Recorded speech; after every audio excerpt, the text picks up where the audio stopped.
morning. Welcome. The weekend already starts. So, esteemed government officials, distinguished guests, and industry professionals, and all the participants who have gathered here today at this pivotal event at the Expo Convention Center for the second day of the ESG for Climate Actions International Summit. It is my distinct pleasure to welcome each one of you to this very important day, jointly hosted by the World Green Organization and the Institute of Supply Management, Hong Kong. My name is Patricia Slavinska, and I'm from Impact Advisory, and I will be your MC for today. Let us all discover the future for sustainable business at ESG Xchange 2024. I would like to take this opportunity and thank the co-organizers, conference partners, and the supporting organizations and the fellow sponsors. Your support has been instrumental, and without you, we wouldn't be able to achieve it. Once again, thank you all for being here.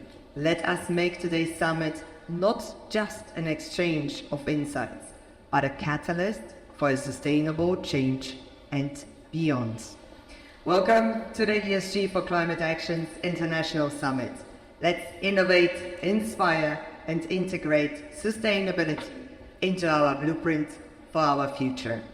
And now, ladies and gentlemen, distinguished guests, without further ado, it is my honor to invite Mr. Albert Ohm, founder and president of World Green Organization, to the stage for the welcome remarks.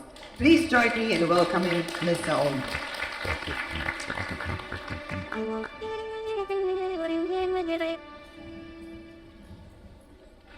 Praise the Lord. May peace and the great and the green force be with you. May we enter the day with a heart full of gratitude.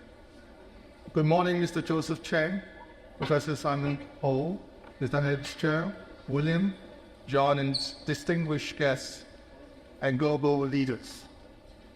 With the full and strong support of our faithful partners, the World Green Organization is very grateful to organize our fifth ESG for Climate Actions International Summit in the beautiful city of Hong Kong, which is full of positive energy with its rich culture of helping others and development opportunities. I would like to thank our co-organizer, the Institute of Supply Management, Hong Kong, and our conference partners, Hang Seng University, Hong Kong Stock Exchange, Invest Hong Kong, Hong Kong Financial Services Development Council, Hong Kong Cyberport, and UN ESCAL. We are most grateful for the heartiest support for all our sponsors as well. Allow me to thank you all again for being here today as we address the critical challenges facing our world and how we can work together to find holistic, integrated solutions to combat climate change and tackle social and economic challenges. My dear friends, we are living in a time of unprecedented upheaval and crisis. The lingering effects of the COVID-19 pandemic, the ongoing threats of climate change, economic turmoil and hardship with technological and digital revolution, and the terror of conflict and war have combined to create a perfect storm of human sufferings and environmental degradation. Many disasters like conflict and genocide claimed countless lives and torn communities apart. Natural disasters magnified by climate change, from wildfires to floods to droughts, have destroyed homes, livelihood, and entire ecosystems. These crises do not exist in isolation, but are deeply interconnected with the impacts failing heaviest on the most vulnerable populations. It is clear that we can no longer address these global challenges through piecemeal, isolated effort. We need a comprehensive, holistic approach that recognizes the complex web of social, economic, and environmental factors at play. In fact, we are already in the midst of green transformative revolution. This means aligning our policies and best practices with universal human values of rights, justice, and shared responsibilities. The Asia-Pacific Green Deal and ASEAN Green Deal initiatives, both launched in 2022, along with the UN 17 Sustainable Development Goals and ESG, provided vital frameworks for this kind of integrated thinking. We wholeheartedly hope that we are able to share our visionary views and solutions with you in this two-day summit. By focusing on areas like climate action, poverty reduction, best business and manufacturing practices, and quality education, we can craft socially and commercially viable solutions that create positive ripple effects across multiple dimensions. And by harnessing the power of emerging innovative technologies, from renewable energy to precision agriculture, we can drive sustainable, equitable progress that can achieve global social impact. Of course, tackling these challenges will require an unprecedented level of global cooperation and solidarity. We are living in a multipolar world where geopolitical tensions and national impulses too often threaten to divide us. But we must resist this fragmentation and come together as one human family. As the saying goes, when we eat together, we stick together. By sharing resources, knowledge, and a commitment to the greater good, we can build a green, just, and prosperous future for all. This is not a lofty ideal, but a practical necessity if we are to navigate the storms ahead. The road ahead is long and daunting, but I'm heartened by the growing global awakening and empowerment that I see, especially among the younger generation. They understand that the time for action is now, and they are ready to play their parts. So let us heed their call, let us cast aside our indifferences and unite behind a shared vision of a most sustainable, equitable world. The solutions are within our grasp. My dear brothers and sisters, we simply need the wisdom, the courage, and the will to seize them. Thank you. Thank you, Mr. Ambo. Next, let's welcome Professor Simon Ho, President, the Hang Seng University of Hong Kong, to share his welcome remarks. Professor, the stage is yours. Thank you. Secy, Alex, Albert, William, many distinguished guests, and also many green fans here. So also as one of the partner organizations of the summit this year, as the president of the Hang Seng University, I also like to extend a warmest welcome to many of you coming together to this summit. Now today, except welcoming you, I also want to highlight what are the unique role should a university be doing. About a month ago, over 120 university presidents met together. Of course, I was one of them. Right? So what we're trying to do is make sure under the leadership of Professor Jeffrey Sass, is from the Columbia. Right now we have a UN, what we call the Sustainable Development Solution Network. All right, so all the major university presidents come together and make a pledge. All right, we want to make sure as educator, as researcher, as innovator, we want to do our job. In fact, university is very, very special as a kind of social institution where you can easily mobilize cross-sector partners together, right? So we all sign a joint declaration, a joint statement to prepare for the Summit of the Future to be held at New York in September in the UN headquarters. Well, they say this is what they call the Summit of the Future, will be once in a century. We want to consolidate all our effort, all the international agreement, Accord, Pact we signed before.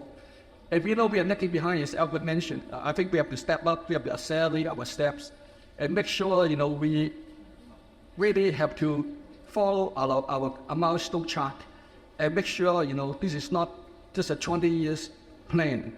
In fact, we have to extend to even a longer time horizon. Now at Hang Seng University, definitely we do our part. For education, we already have many courses related to sustainability and ESG. Also, recently we are developing new undergraduate programs. And we have a new MA in social sustainability, and also another MSc in environmental analytics. Also, we are running a lot of what we call the cross-disciplinary courses, not just from one single school. In fact, for many green initiatives, green issues, we cannot count on one single discipline to resolve the matters and to find the new solutions. So we do encourage, no matter which discipline, which school you come from, we work together, we develop new courses. Some are based on the theme of green and some are based on SDG. Another main direction we are doing now is to form a different platform. One, I think we formed the one called Institute for Youth Sustainability Leadership. All right, we raised about $5 million, and we want to empower and fund our young students. They can be inside Hang Seng University, can be outside.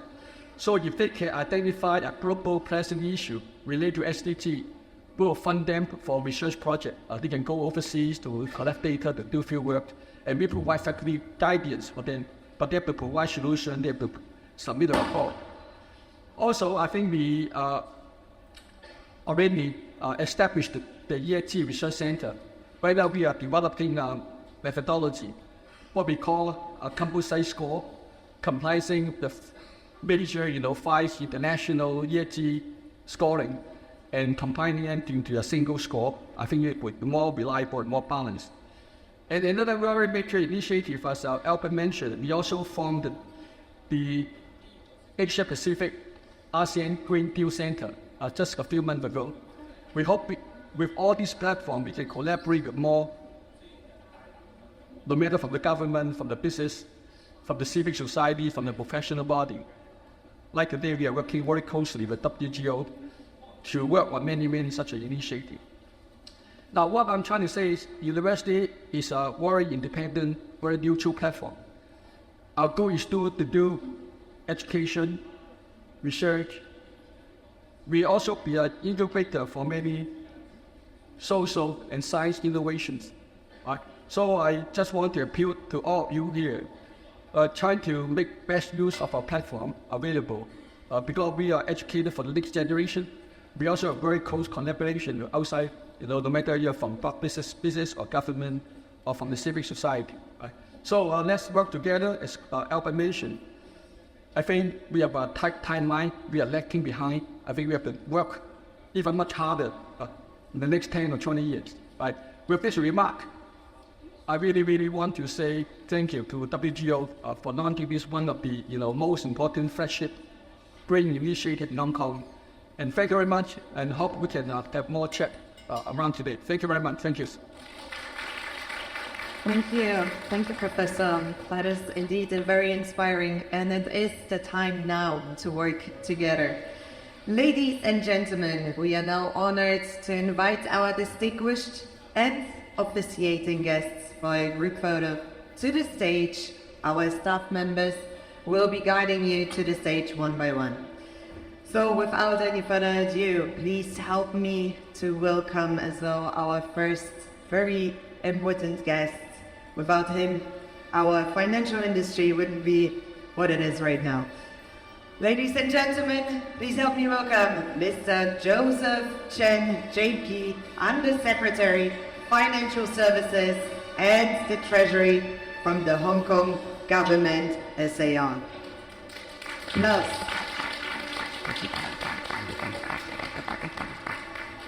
next, we would like to welcome Mr. Alex Chung, Chairman of the Board of Governors, World Green Organization. Please, a round of applause. Next, Dr. William Yu, Founder and Chief Executive Officer, World Green Organization. A round of applause, please. Professor Simon Schumann, President of the Hang Seng University of Hong Kong. Please help me welcome him. Mr. Nelson Cho, President ISM Hong Kong, please. A round of applause. Dr. Ho Lim, Executive Director and Board Member, Financial Services Development Council. Please help me to welcome him. Mr. Albert Ho, Founder and President of World Green Organization, as well as Co-Chairman of the CN Economic Club. Dr. Ho Lim, Executive Director and Board Member, Financial Services Development Council. Please come to the stage and help me welcome.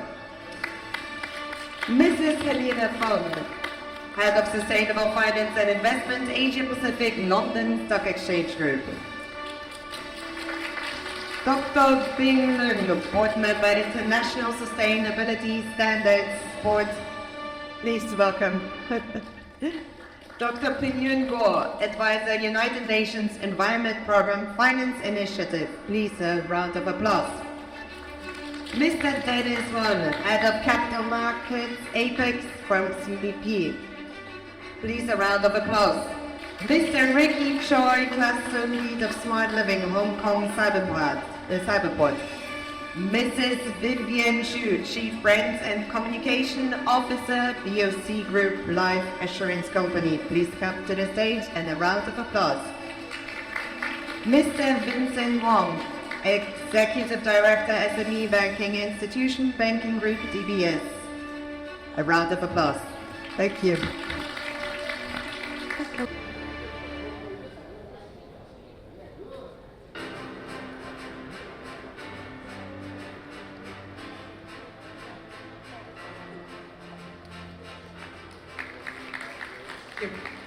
Now we would like to take a group photo with all the sponsors, and I would like to welcome please stay on the stage, please everyone stay on the stage, as we would like to add the sponsors here as well.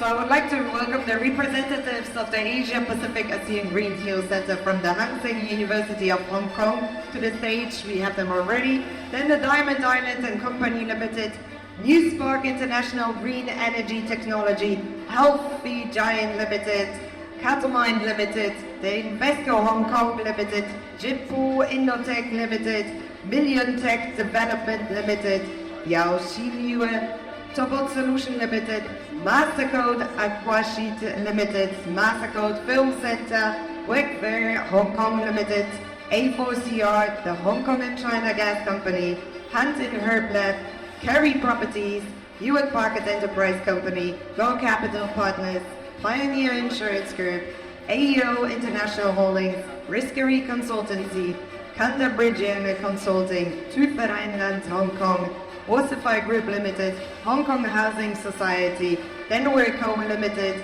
Health Advisor Limited, Roots Shoots Malaysia, United Nations High Commissioner for Refugees, USU Property. Thank you. A round of applause, please. And now I would like to invite as well to the board members of the World Green Organization to join the group photo on the stage, please. And a round of applause as well. Thank you. Definitely right now, it looks good, but I'll look at it. I'll do it.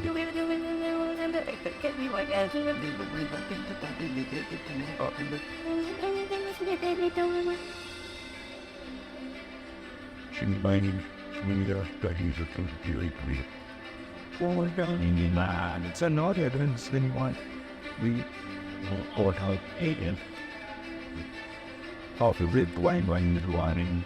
Oh, being with this and you're pretty low. In that day, the eyes in each. So then our scissors. Like being late for the word on your own. The recipe for my when I did.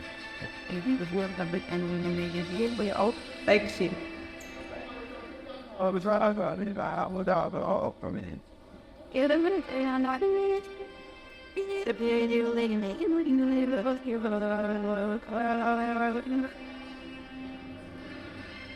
get a reef at the dogs. You got a chin up? Like having a look at. Very good.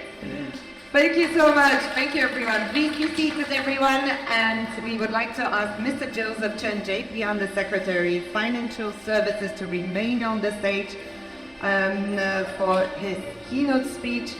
And in the meantime, while the prompts are coming down, I would like to ask as well for a bit of light-hearted guidance for everyone. For the sake of the energy conservation, can you please all mute or switch off your phones? You will contribute highly to the environmental side of the event. And as well, rest assured that the only beeps and ringtones that we will hear will be the figurative ones as we exchange groundbreaking ideas. Thank you so much, and please help me welcome Mr. Joseph Chen. Thank you. Alex, William, Albert, Nelson, Professor Ho, Lim, distinguished guests, ladies and gentlemen, good morning. It is my great pleasure to be here today at the ESG Xchange 2024 ESG for Climate Action International Summit. Well, first of all, my heartfelt gratitude to the organizer, World Green Organization, and also the co-organizer, ISMHK, for organizing this significant event, which brings together representatives from diverse fields to exchange knowledge and perspectives on ESG and related sustainability matters. Hong Kong is Asia's leading international financial center, appearing on various league tables in the region, including arranging Asian international bond issuance, insurance density, the size of our cross-border wealth business, the size of the hedging business, etc. As Asia's leading international financial center, Hong Kong is well positioned to channel green capital to the green transformation of the economy in China, Asia, and beyond, playing our part as a member of the global village to combat climate change for our future generations. Hong Kong has consistently been the largest center for arranging green and sustainable bond issuance in Asia for consecutive years, further establishing ourselves as a pioneer in developing new green financial products as well. Notably, the first Asian Green Bond Exchange Traded Fund ETF, and also Asia's first retail certificate of green deposits were issued here in Hong Kong. Our leading position reflects not only our dedication to green and sustainable finance, but also underscores how our proactive measures have made a substantial impact. In line with these efforts, the Hong Kong SR government has led by example by issuing close to $25 billion equivalent of green bonds since 2019 under our government green bond program, with different tenors ranging from 1 year to 30 years, with different currencies including Hong Kong dollars, renminbi, euro, and US dollar, as well as with different types of offering, including tranches for international investors, retail investors, and tokenized tranches as well. These issuances provide benchmark pricing for potential issuers and enrich our ecosystem for sustainable finance. Indeed, last year Hong Kong became the first government in the world that issued tokenized government green bonds, demonstrating that we recognize the importance of combining green finance and fintech to further improve the efficiency of channeling green capital to combat climate change. In March this year, we launched the prototype Hong Kong Green FinTech Map to provide one-stop information on the current status of green fintech companies in Hong Kong and their related services. In addition, to facilitate commercialization and foster the development of new green fintech initiatives, we will launch the Green and Sustainable FinTech Proof of Concept Subsidy Scheme, an initiative aimed at providing early-stage funding support for green fintech. Indeed, Cyberport is going to unveil details of the scheme later today, including its applicable areas and funding amounts. While innovation drives our green fintech ambitions, accurate information and disclosures remain crucial for the long-term development of sustainable finance. Our goal is to develop a comprehensive ecosystem for sustainability disclosure in Hong Kong.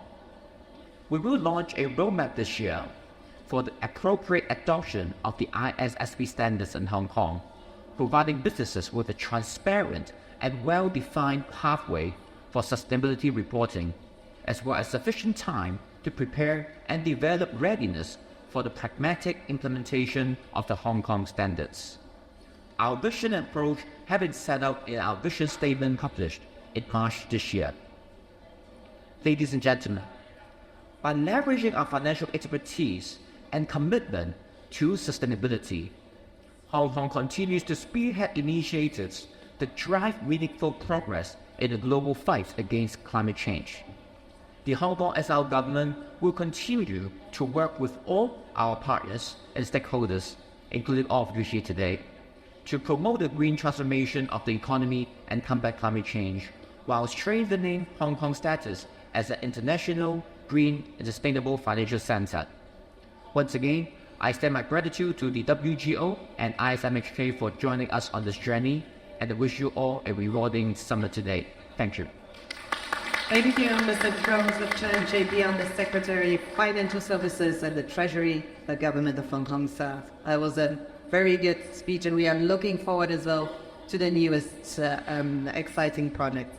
Good, please help me welcome right now Mr. Nelson Chow, President ISM Hong Kong, for his next and short speech on the upcoming trends. Thank you. Thank you.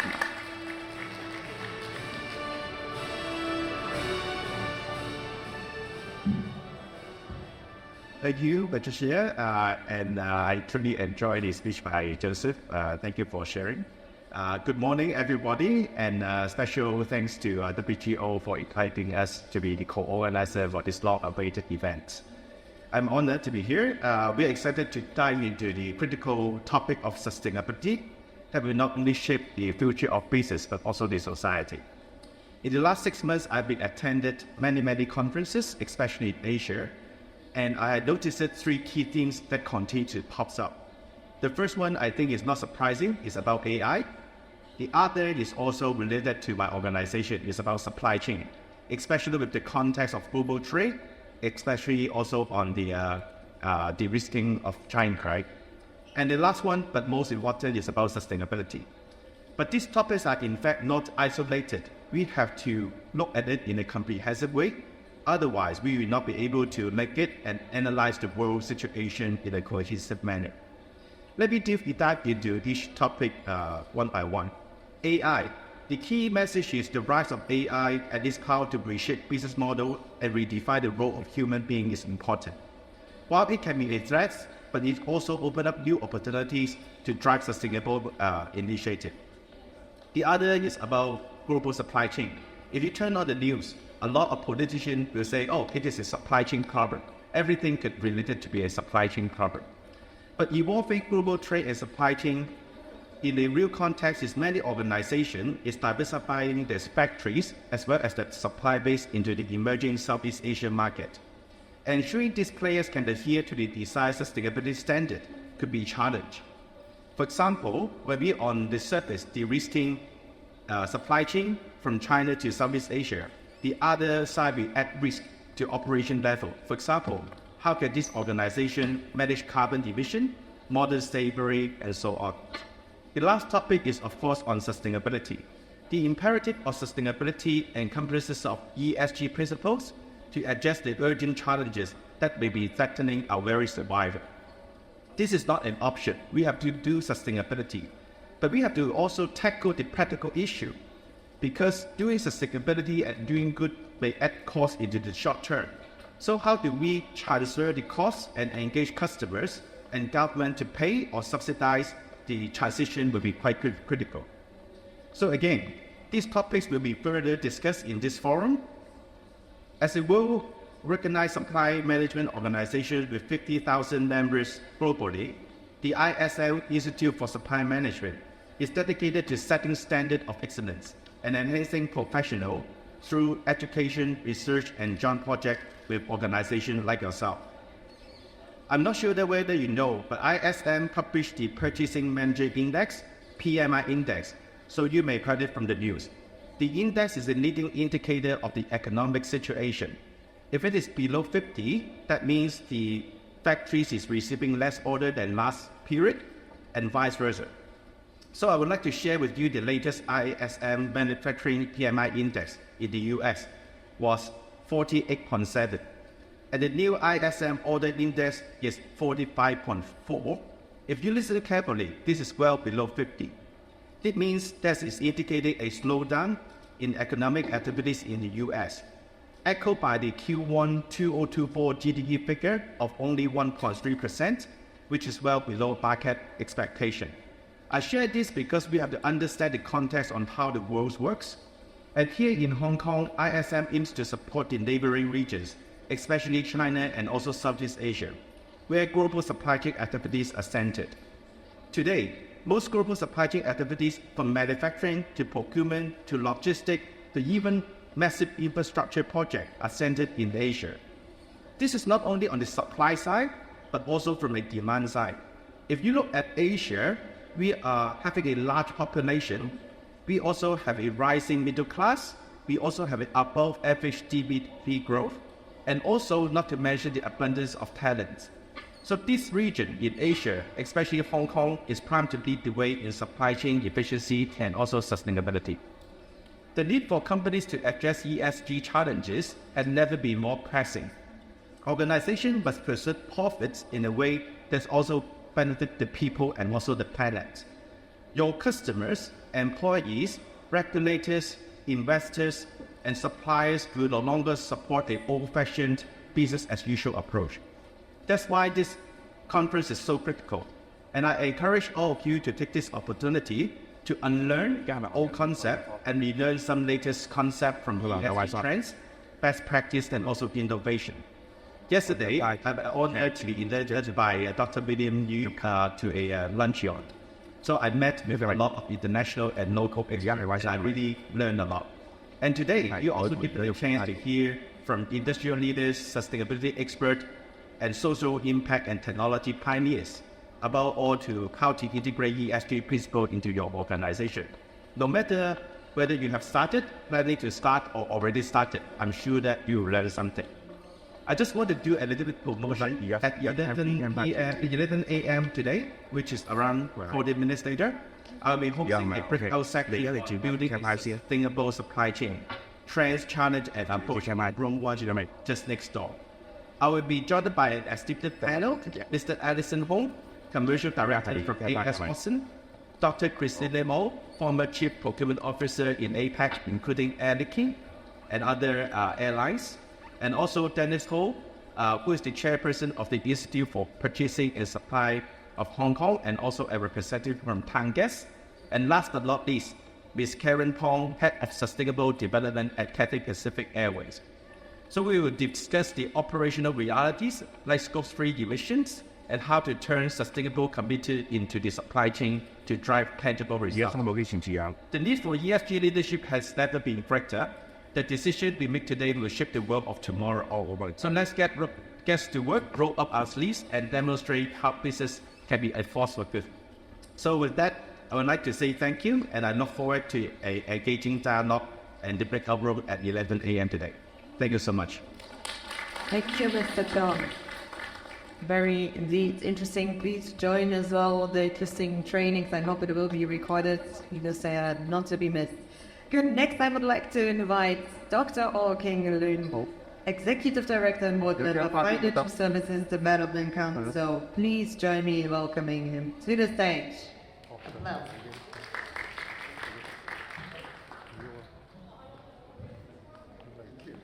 Good morning, Joseph, William, Albert, distinguished guests, ladies and gentlemen.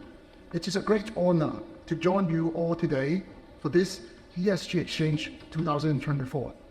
I'm inspired by the spirit of collaboration and innovation that defines the summit, which focuses on advancing environmental, social, and governance initiatives with a particular emphasis on global climate action. In the first half of this year alone, we have seen climate environment anomalies such as unprecedented severe rainfall in the UAE, which underscore the escalating impact of climate change. The transition to a net zero economy presents the biggest economic challenge of our time. Yet it also offers unparalleled opportunities. It is estimated that this shift could unlock nearly $200 trillion in investment by 2050, or around $7 trillion annually. This profound change not only aims to mitigate the effects of climate change, but also to drive economic growth through new and innovative industries. Well done. Hong Kong has taken significant steps to solidify its role as a leading center for green tech and green finance. Our robust ecosystem boasts a well-designed regulatory framework, a wide range of product offerings, attractive incentives, a skilled talent pool, and many others. In the landmark move in March 2024, the Hong Kong SARW issued a vision statement that sets out the goal for Hong Kong to be among the first jurisdictions to align our sustainability disclosure requirements with the ISSB standards. At the Financial Services Development Council, we have been proactive in advancing the ESG agenda. Since our initial foray into ESG research in 2016, our series of research reports has significantly shaped the policy and practice, advocating for robust sustainability frameworks across the financial sector. We have promoted the issuance of green bonds and the establishment of cross-agency ESG steering group, alongside pioneering a green labeling scheme to enhance market transparency.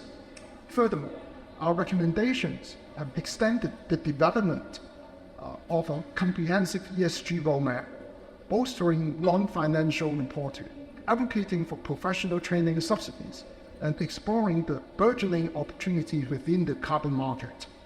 Looking forward, transition finance will grow in importance because of the massive funding gap and regulatory support required. It is expected that the private sector will need to cover about 80% of these investments. With Hong Kong's robust financial ecosystem, significant capital resources, and the emergence of impact-focused family offices, we are on the brink of groundbreaking developments in this vital area, poised to lead a sustainable future. I hope you find today's exchange both informative and inspiring. Together, we can harness the power of finance to create a more sustainable, resilient, and prosperous world for generations to come. Thank you. Thank you, Dr. Lee. Thank you so much. Good. Next, I would like to welcome to the stage Mr. CHEUK, Head of Sustainable Finance and Investment, Asia Pacific, London Stock Exchange Group. Please help me welcome her to the stage. Thank you.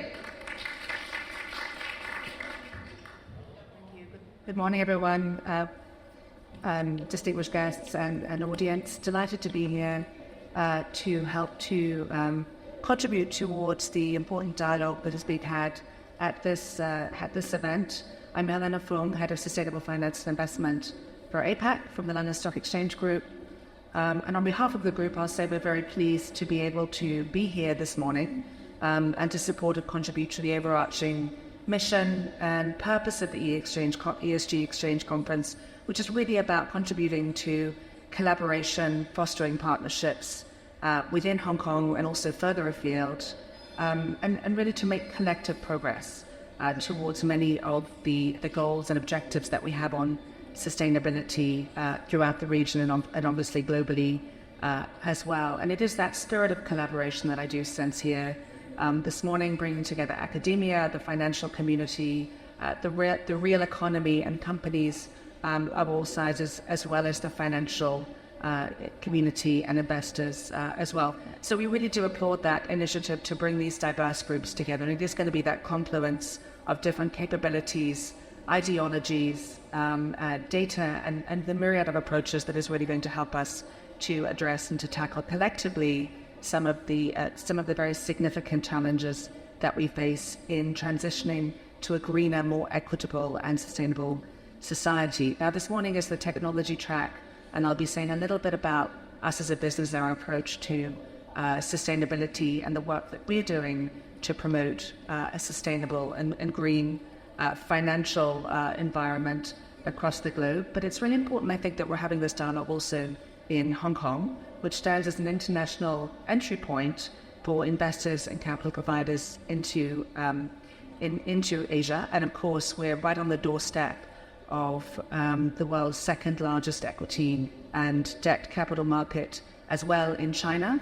And China itself is an exciting and significant hub of green energy innovation and investment. China last year installed greater capacity in solar energy than did all the other countries combined. So that's a tremendous opportunity from a financial perspective for international and global investors to have access to. And Hong Kong plays a really important role in providing access and an understanding of the markets in the region as well. We've just heard from Under Secretary Chan the focus that Hong Kong has on innovation, in particular through the combined agency steering group on green and sustainable finance. For example, the establishment of a green tech fund, which looks set to power opportunities to help turn Hong Kong into a key innovation and technology hub. We've also seen great innovations like the open source physical risk data database through the combined efforts of HKMA, the UST, and the Meteorological Office, which is really something that is quite groundbreaking and market leading. And again, that combination of talents, capabilities, and the knowledge between the UST, the industry, and the academic sector here has been incredibly important in shaping many of the innovations that we've seen come to bear. And it's a tremendous dialogue, and I'm very pleased to be part of that as well through the work from the Green and Sustainable Finance Centre also. In addition, we've seen Hong Kong become one of the largest green bond issuers last year, including through engaging the retail investment sector, and again, as Under Secretary Chen mentioned, through the issuance of tokenized green bonds. So a number of firsts happening here in the Hong Kong market. I will say I travel a lot and speak internationally, and it's very nice to be able to do this in Hong Kong and to support the development of the sustainability community here as well. I'll close by congratulating World Green Organization on a very successful conference and for bringing together so many interesting and influential speakers from the region, and I'm really looking forward to this morning's session. So thanks you all. Thank you. Indeed, thank you as well for your support and for being here. Next, we would like to welcome Dr. Piyong Guo, Advisor, United Nations Environment Program Finance Initiative. It is our honor to have you here. Please give it a round of applause. Thank you.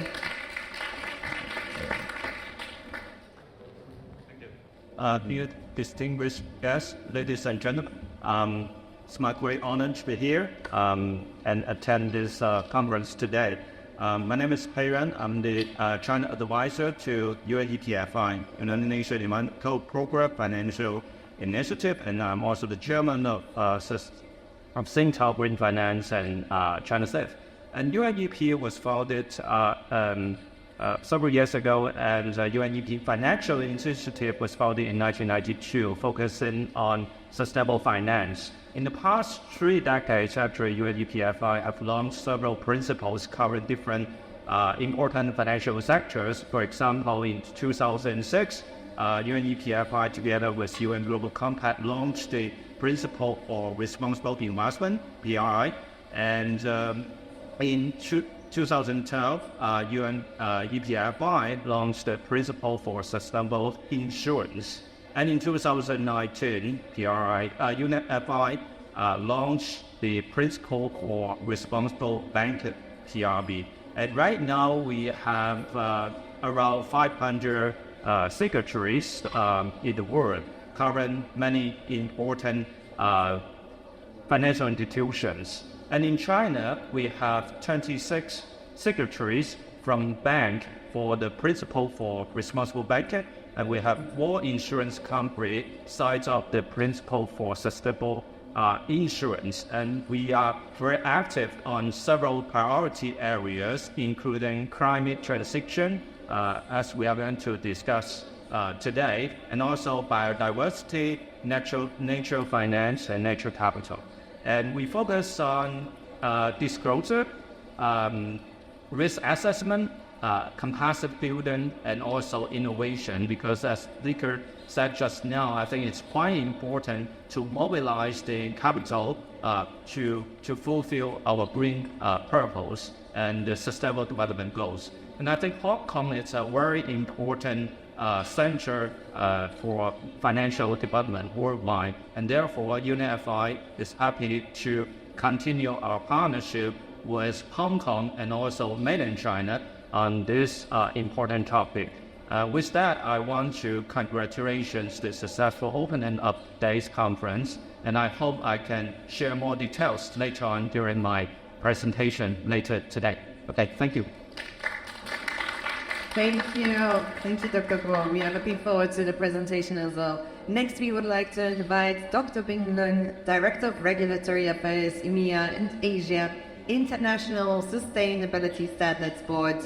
Thank you. Please help me to welcome Dr. Leung. Thank you. And a round of applause.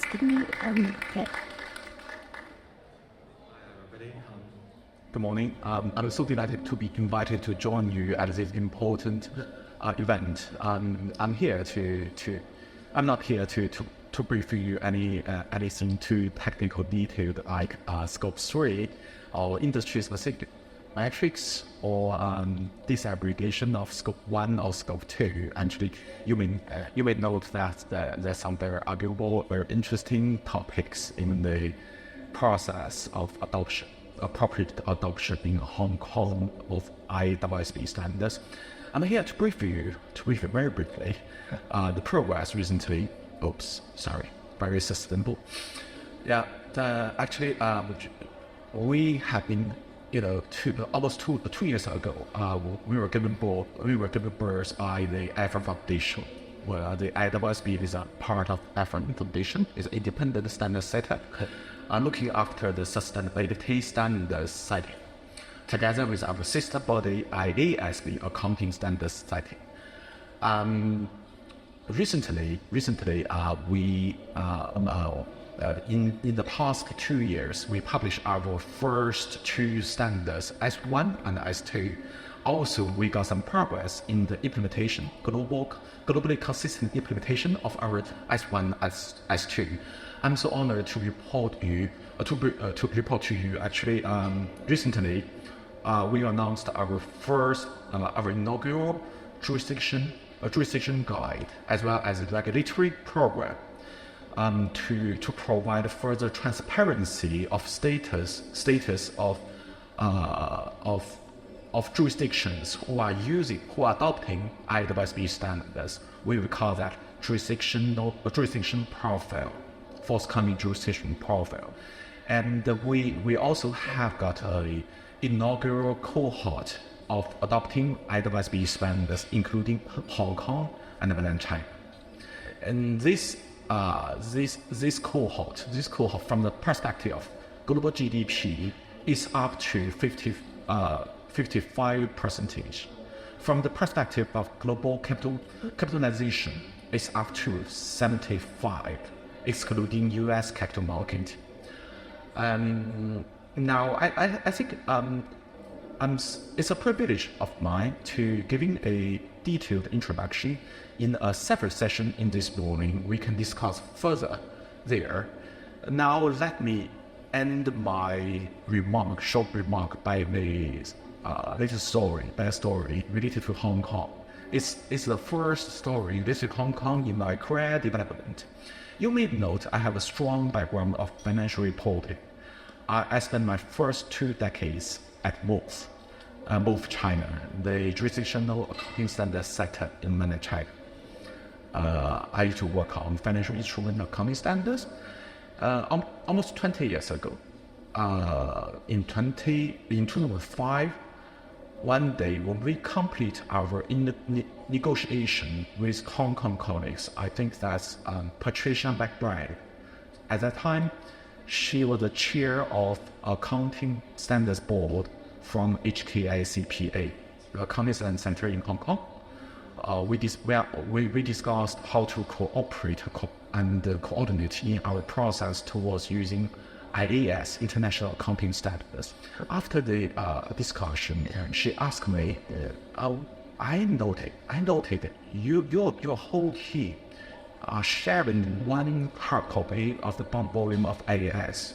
Would you mind keeping mine? It's used but quite good.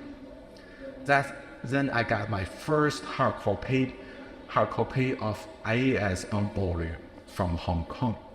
Now I'm sitting at the IWSB as an employee of Alpha Foundation, and I'm looking forward to more stories and more cooperation with Hong Kong stakeholders. Thank you all. Thank you, Dr. Ng. Indeed, a very interesting story as well. Good. Next, we would like to welcome Mr. Dennis Won, Head of Capital Markets APAC from CDP. Please give him a round of applause. Mr. Won, the stage is yours. Thank you so much for joining us.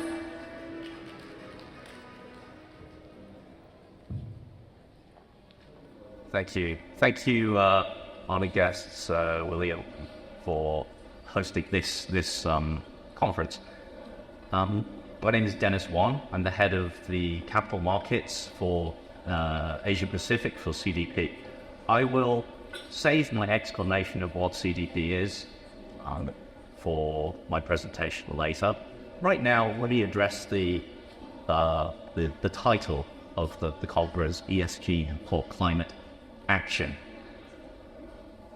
3 years ago, nearly 3 years ago, I was not in this field. I had absolutely no idea about any of the topics that are going to be discussed today. I didn't know about TCFD, I didn't know about ESRS, I didn't know about parts per million of carbon in the atmosphere. I didn't really even know about the science that told us how deep a hole we are in and how great the climate crisis is. I was just coming to the end of a career in banking, and then I saw a forest fire, and I thought, I need to do something different with my life, but I didn't really know what. So I went studying for a whole 8 weeks with the Cambridge Institute of Sustainability Leadership, and during that time, I went from knowing absolutely nothing to knowing next to nothing. But I understood at the end of that course that it was immensely complicated, and that the action that I thought we could take that would be so easy, how hard can this be, was in fact incredibly interconnected. The problems are intertwined. You can't just turn this off without throwing a couple of billion people into poverty. You can't turn this off without endangering entire industries. Even further back than 3 years ago, though, I was an accountant. This was a very, very long time ago. And it was not my first thought that accounting might be a way for us to contribute. But the truth is that when I discovered the organization of CDP and I discovered this interplay and system of regulation and reporting, which has been developed in the past few years, then I suddenly saw through to why it's so complicated, why those things that I've been talking about, like ESRS and TCFD and the US SEC regulations, and indeed even the Hong Kong Exchange encouraging more and more disclosure, why it's important. Because you can't take action until you understand more about the hole that we're in. So I joined an organization that focuses on disclosure. And at the time that I joined, I was still piecing together why disclosure and data even mattered. Even as an ex-accountant, thinking, well, accounting, what use is that? That's not going to save the world. I wanted to be on the beaches picking up plastic. I wanted to do some of the things that the companies out there in the expo are doing, actually making a tangible difference to the real economy and climate. I didn't want to just be counting things. But it has dawned on me that, complicated though it is, and some of these esteemed speakers here from the ISSB, from LSEG, from consultancies and green finance associations, they all now accept that counting is important. We've got to measure everything on a comparable and consistent basis and admit the problems that we have and measure them so that we can manage.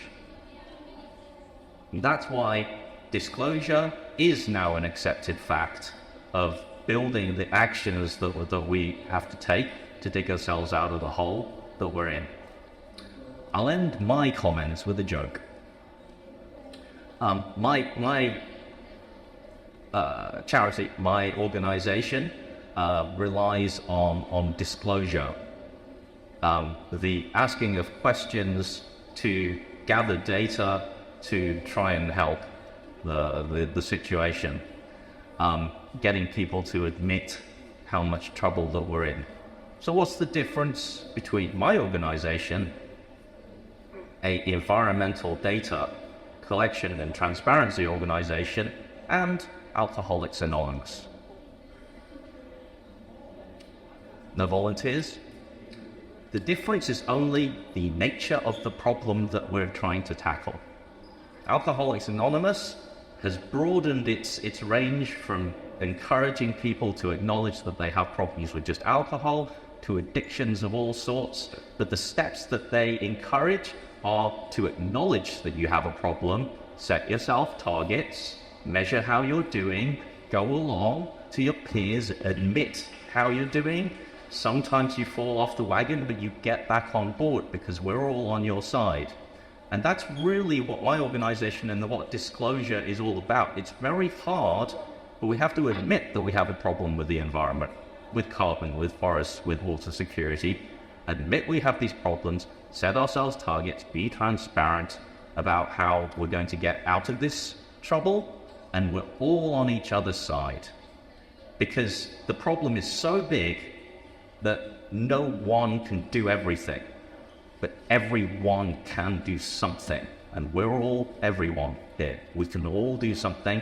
So thank you very much for coming along to this conference and learning today. And congratulations again on a great start. Thank you. Thank you, Mr. Long. Yes, indeed. And we are looking forward as well. We know that there will be some good changes within CDB, that not only the environmental focus will it be, but even more. Now it's the time to delve into our first theme of the morning session, the United Nations Financial Initiatives for Banking and Insurance. And I'm honored to present our keynote speaker, Dr. Pei-Yong Guo, Advisor, United Nations Environment Program Finance Initiative. Dr. Guo, please join me to the stage and please welcome with a round of applause. Thank you. Thank you again. And yeah, I'm here again. But this time I will have a little bit more time to introduce the UNEP-FI, UNEP Financial Initiative, particularly on the banking and insurance initiative. As I said, UNEP-FI was founded in 1992, very early, over 3 decades ago. And it was like a public-private partnership platform that UNEP partnership together with four leading financial institutions to advocate the importance of sustainable finance and to mobilize the capital market, credit market, etc., to fulfill the sustainable development goals. And in China, as I said, I'm also the chairman of Singtel Green Finance and China Thrift. I'm the founder of this both organization, and my team acts as the secretary office for UNEP-FI in China. We have been working together for around 10 years and support UNEP-FI's secretaries, no matter they are banks or insurance company in mainland China and also in Hong Kong. So here is the development pathway in the past 3 decades. 1992, UNEP-FI was founded, And during my short keynote speech just now, I highlight PRI, PRB, and PSI. So PRI is in 2006, and now PRI is getting more independent, and they have a independent operation team. But the head of UNEP-FI is always sitting at the board of PRI. And in 2009, UNEP-FI also collaborate together with UNCTAD, United Nations Conference for Trade and Development, to establish the UN Sustainable Stock Exchange Initiative. And in fact, Hong Kong Exchange signed up this UN Sustainable Stock Exchange, I think in 2018. So that's very important for the UN Sustainable Stock Exchange as well. And PSI, which is focused on insurance sector, was launched in 2012, while the banking principle called PRB was launched 5 years ago in 2019. So let's look at the details of the principle. So we call the principle for responsible banking and also the principle for sustainable insurance. So there are some important principles that we need to keep in mind. And I realize there must be some banks and insurance companies in this room. And if you are interested in joining us, then you can listen to what it means and what it is required to start up these principles. So for the banking sector, we have the principle for responsible banking, or we just call it in short PRB. We have 6 principles. Principle number 1 is alignment. It means we need to align the business purpose and the social purpose. Particularly, we emphasize the importance of Paris Agreement because as the topic today, climate change, I think climate change is, we all know it's quite important and urgent issue today. So we particularly highlight in principle number 1 that we need to align with the goal of Paris Agreement. Principle number 2 is impact and target setting. Means when we operate the banking business, we need to understand what is the impact that the bank's business will mean to our external stakeholders and how we manage the impact. It means we reduce or minimize the negative impact and maximize the positive impact. And by doing so, we also need to set up the goal and targets for the banks as our targets to work together. And PRB requires the signatories to set up at least 2 targets related to sustainable development areas. Principle number 3 is client and customer. Why we use 2 terms? Clients means institution, corporate clients for the banks, and customer normally means individual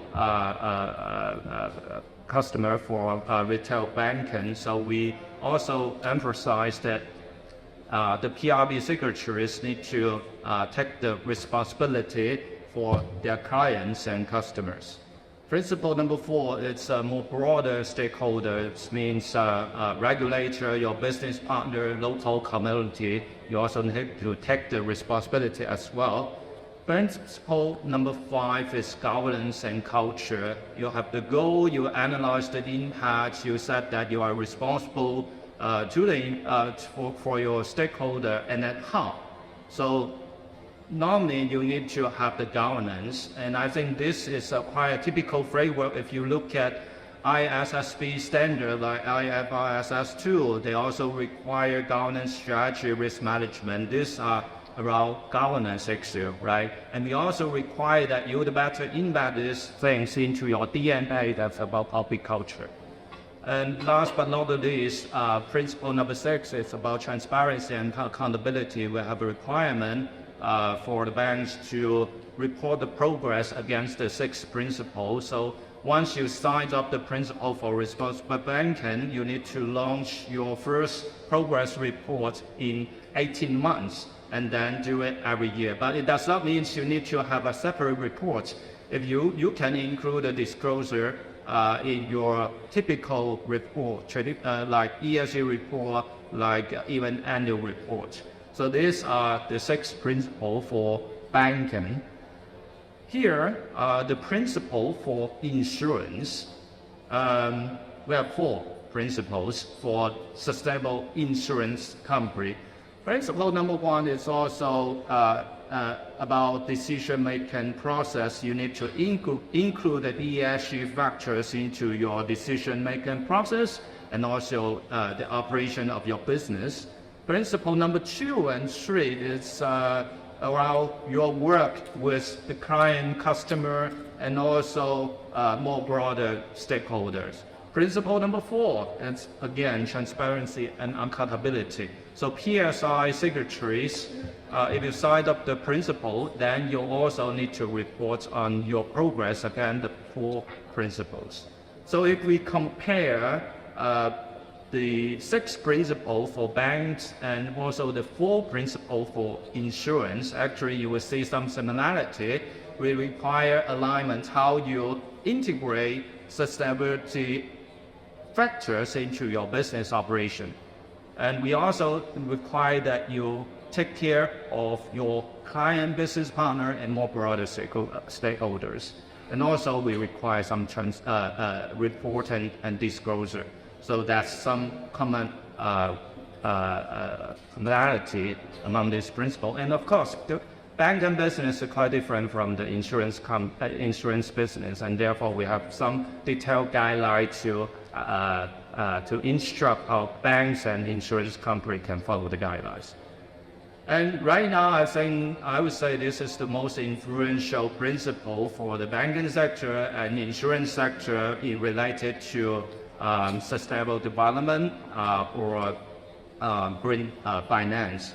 So for the banking sector, we now have over almost 350 signatories globally, and it represents more than half of the asset for the whole banking sector of the world.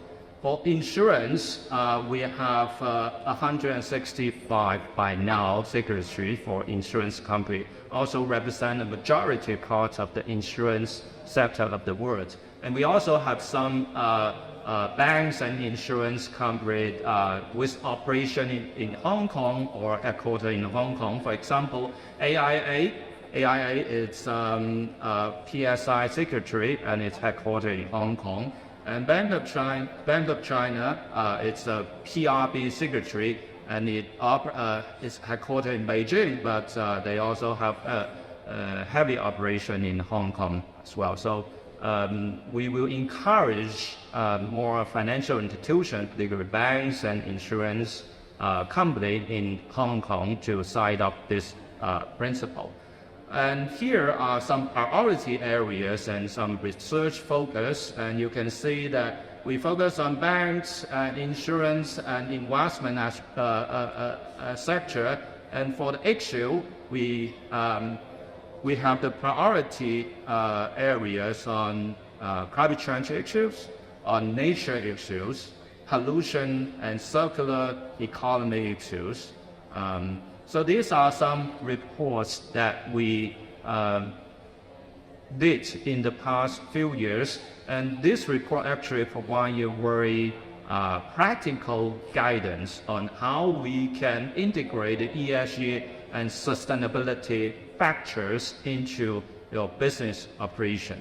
And again, I think climate change is the #1 priority right now. So in addition to principle for responsible banking, principle for sustainable insurance, UN, the United Nations, also convened some platform on initiative, particularly on net zero. So we have the so-called Net Zero Banking Alliance. This is convened by the United Nations, and I'm happy to say that early this year in January, BEA, the Bank of East Asia, headquartered in Hong Kong, actually they are also signed up the Net Zero Banking Alliance.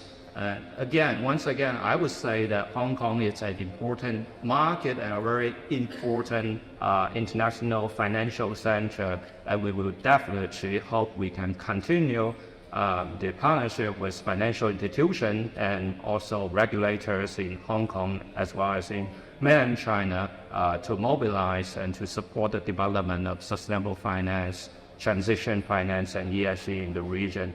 And we welcome any of you who are interested in our work, no matter it's PSI, PRB, Net Zero Banking Alliance, to contact us for further communication.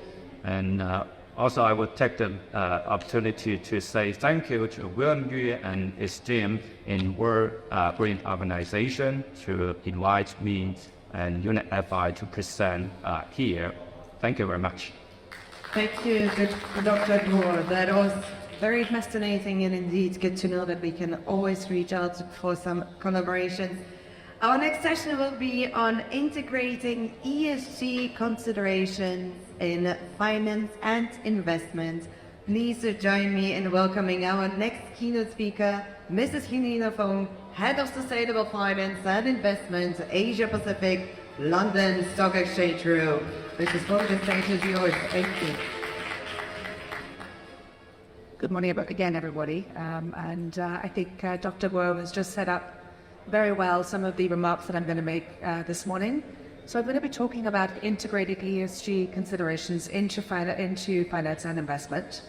And I'm going to look at that through a really wide-angled lens and also talk about how the landscape for ESG integration is changing and what that means to a variety of interconnected players in the finance and ESG space. So I'm going to talk more broadly than just investment portfolios, although investors do remain a really important part of driving forward sustainability, not least through stewardship initiatives and in the work that they do, engaging with companies to ensure that they're putting in place a transition to a more sustainable economy and future.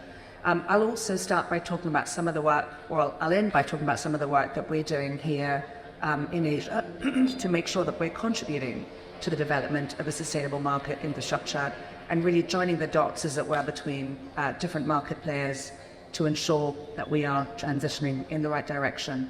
I will start, if I may, by saying a short word on London Stock Exchange Group, who we are and what we do, because I think everybody understands that we have a stock exchange, but we are actually significantly broader than that, and we're very interconnected in the financial market systems on a global basis. Non-sustainability related, but for example, we process most of the world's FX transactions. We have an index business in FTSE Russell, which is one of the world's largest index businesses by passive assets, tracking benchmarks. It has about $21 trillion behind it. And we also have the LSEG data and analytics business, which again is one of the largest providers of data and information to the financial and infrastructure as well, to the financial markets and to market participants. So we're very large and diversified global market data and infrastructure business. And from that perspective, we're heavily involved with the world's, I guess, financial markets through investors, banks, governments, regulators, central banks, all over the world. And from that vantage point, we also feel that it's very important for us to be playing a central role in driving forward sustainability initiatives. We've heard this morning about the ISSB and the launch of the standards.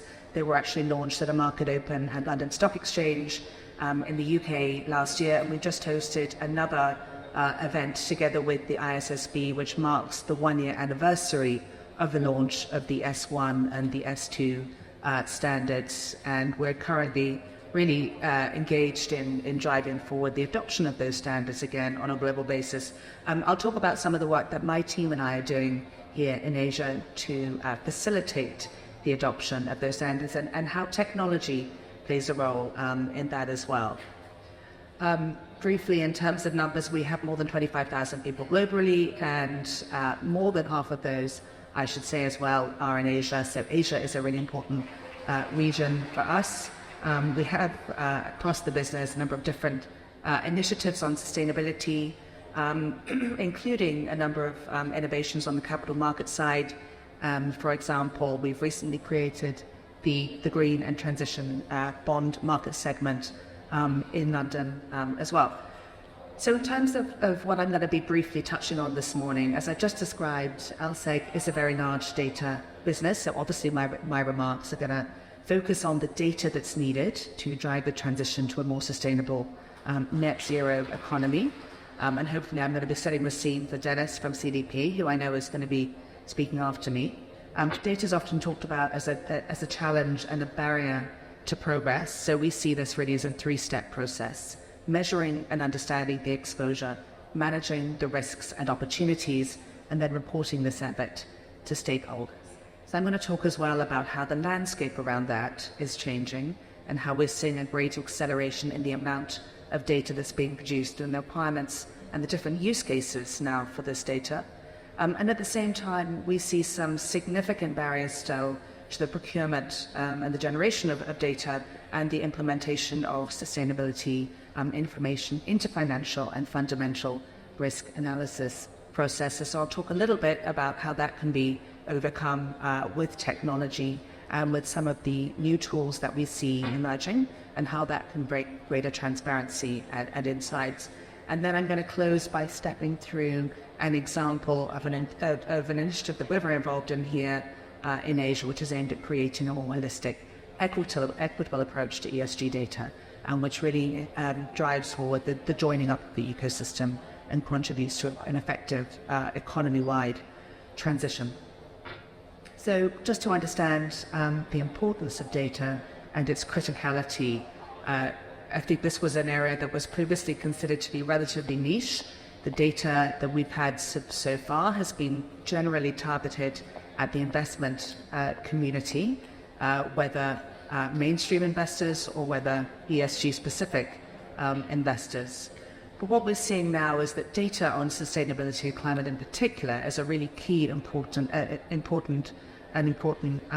enabler for a number of regulations and macroprudential policies, and of course for underpinning the transition on a real economy basis. We've seen a number of countries, the UK and Hong Kong, for example, undertake climate stress testing to assess and to manage risks from climate change in the financial sector, and to understand how that interacts with transition risks and with other risks in the economy, and the impact that will have on a compounded basis. And in this process, banks need to understand their exposure to portfolio level risks. And one of the main difficulties that was acknowledged after many of the pilot stress tests that were run, we've seen those, for example, here in Hong Kong, is simply how hard it is to obtain the data. Because what we're looking at now really is escalating the amount of data that's required to be able to really integrate ESG into banking risk assessment, but also into moving forward the funding of opportunities in the green economy space.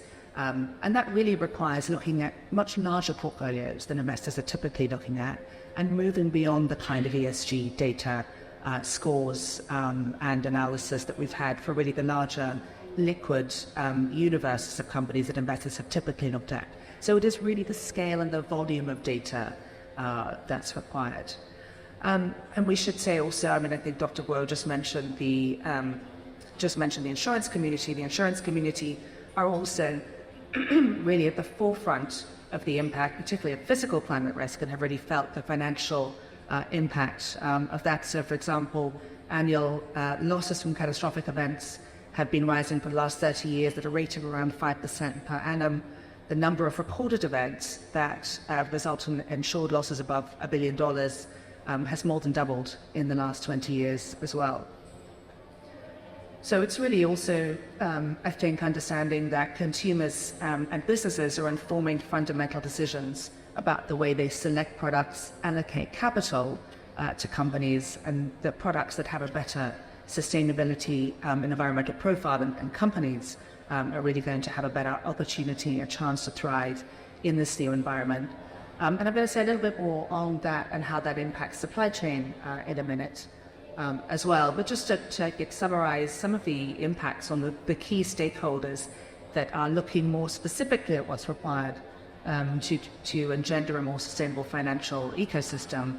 On the policy side, it's really about increasing the flow of private capital for green investments, recognizing the opportunity inherent on an economic basis, which is why we're seeing more and more taxonomies being produced, not least in the Asia region. We now have our own taxonomy here in Hong Kong that also facilitates the requirement for significant amount of data that companies haven't been used to producing, and having sufficient data that aligns with taxonomies to be able to channel green investments towards the right capital instruments is in itself very important. Again, something that we're very engaged in trying to move forward through some of the data sets that we have, but also I think regulators understand that there is an economic advantage and benefit to their regions of having strong disclosure rules. That means that we see things like the SSB playing a very important role in joining up the standards across various regions. For banks and financial institutions, what I've just mentioned, they have very large loan portfolios, so they're now really having to look at their financed emissions across large numbers of small, medium-sized enterprises who traditionally have not been reporting this data. It's traditionally been, or typically been, the preserve of the larger companies. But if we're going to really implement many of the risk requirements and some of the initiatives that Dr. Guo just spoke about, then we're going to really have to drive forward and enable much of that data to be produced. And there are different ways of doing that, but ultimately it's really now about thinking about this from an SME lens and talking about how we engage suppliers and the supply chain. Of course, we also see the impact of, I guess, extraterritorial regulation coming through as well. Things like CSDDD, the due diligence directive in Europe, which will of course impact the amount of data that's needed from companies, not only in Europe, but also here in this region. And then of course investors who, as I said, have typically been focused on the larger or liquid companies, but really are also in the phase to respond to many of the new pieces of regulation like IFSB, and of course they're looking at the data that derives from CSRD, another piece of European regulation that will impact companies in this region as well. And of course all of that really depends on engaging with the real economy and companies of all shapes and sizes, and ensuring that they understand the impact of some of this regulation, and they know what, for example, things like the carbon border adjustment mechanism that we see in the UK now being mooted in other regions as well, and what carbon pricing will mean for them as a business in terms of their business strategy and the impact on their bottom line. So really, I mean, all of this affects companies, both large and small, whether you're a supplier or you're a large corporate and you have a supply chain. I think we're really at the beginning of seeing that process take shape. And of course we have, and I just mentioned many of these instruments and standards, but we have an evolving global landscape of standards and frameworks that companies and investors need to respond to. Now there are good things about this, and there are challenges about this as well. So for example, the ISSB has really come about through, I think, a requirement and a desire to see a global baseline that enables the production of standardized reporting alongside methodologies that we know are being applied consistently. So for example, if one company calculates its carbon footprint, is it done on the same basis as another company? Today, we know that the answer is that's not the case. So we do see a great drive towards standardization. At the same time, that means that companies have to adjust what they're doing. They have to familiarize themselves with new regulation, and they need to know what the guidelines are. So that means a change of how companies are working internally, and of course, a significant amount of new data coming online as well. Now, how could technology help in this process? So firstly, as you see in the chart, we're seeing an explosion of climate data. And there are various tools and new ways of generating and obtaining data that we can leverage and think through.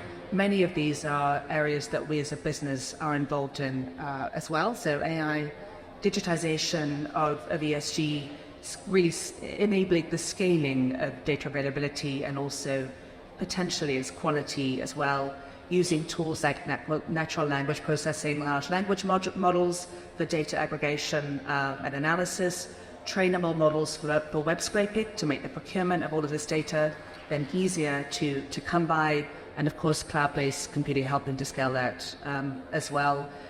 LLM, large language models, can be extremely helpful in things like data cleaning, report generation, code generation, and freeing up developers to focus on some of the more complex sustainability challenges.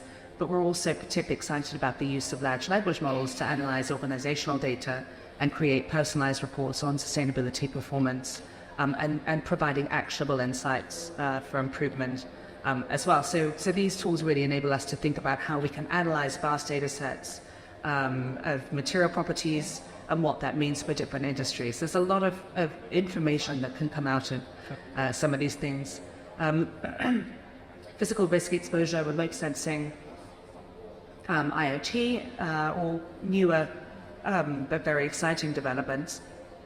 We're currently using geospatial information systems, for example, to start to look at things like biodiversity, looking at the amount of variation in species, for example, in a particular location, but also looking at physical climate risk from the perspective of modeling value at risk for mortgage-backed securities, and understanding more about the impact of physical climate risk on some of those types of asset classes. Satellite imagery can really help us to pinpoint emissions as well and create a more accurate picture of emissions, particularly at a country level, which is incredibly hard to do given the absence of data as well, and can also help to verify the amount of emissions that are being produced in a given location. And then, of course, we've got the capabilities that are emerging for enhanced climate modeling, things like implied temperature rise, risk modeling, climate value at risk, and then something that we're really looking at is how do you monitor progress to targets. And I should say another factor of many of the frameworks that we see coming through is really around ensuring that the data is high quality, so assurance and verification becoming critical as well. And if we're thinking about that on a larger level, then we need to also have processes in place for that are going to enable documentation to be readily available and to be reviewable by verifiers as well. So really significant, I think, options for how sustainable technology can help to scale sustainability insights and data and understanding of its impact. So what are we doing? I'm going to talk about one initiative that we have here in the region that my team in particular are involved in. We've been working in Malaysia, and I've seen a number of mentions of the ASEAN region this morning, which of course is a really key geography in combating climate change as well. So we work very closely with the stock exchange and with other bodies in Malaysia to really seek to join up that ecosystem that I spoke about between the regulators, financial institutions, and the real economy. So it was announced by the Malaysian Prime Minister. You see a picture of him here, that we would be bringing a platform to enable the reporting of climate data, but also to provide the tools that companies don't currently have access to, and that is done at all levels, both on the listed markets, but also filtering through into the supply chain as well. So it's really about enabling companies and suppliers to measure climate risk, and then to take action, to set targets, and to monitor their progress over time. So this is really about a very inclusive transition.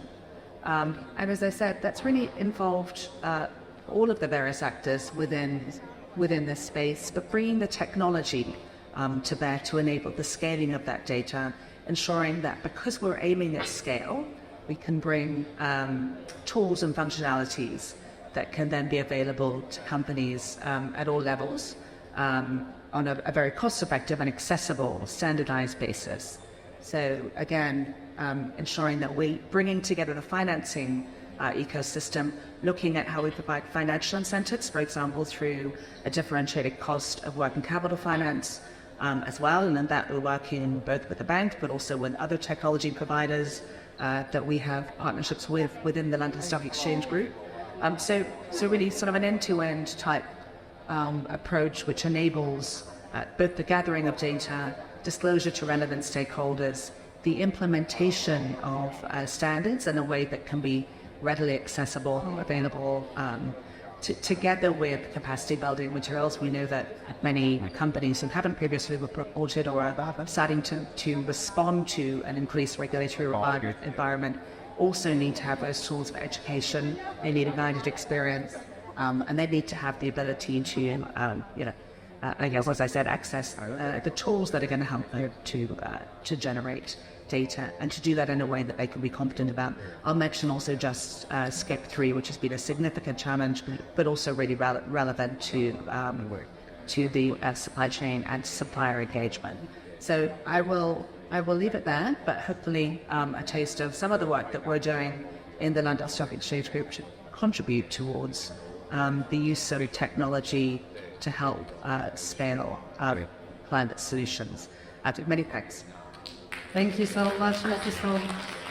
The following session is dedicated to a very relevant topic as well, which is on accelerating changes in environmental disclosure. We are privileged to have and welcome back our keynote speaker, Mr. Dennis Wong, Head of Capital Markets, APEC from CDP. Mr. Wong, the stage is yours.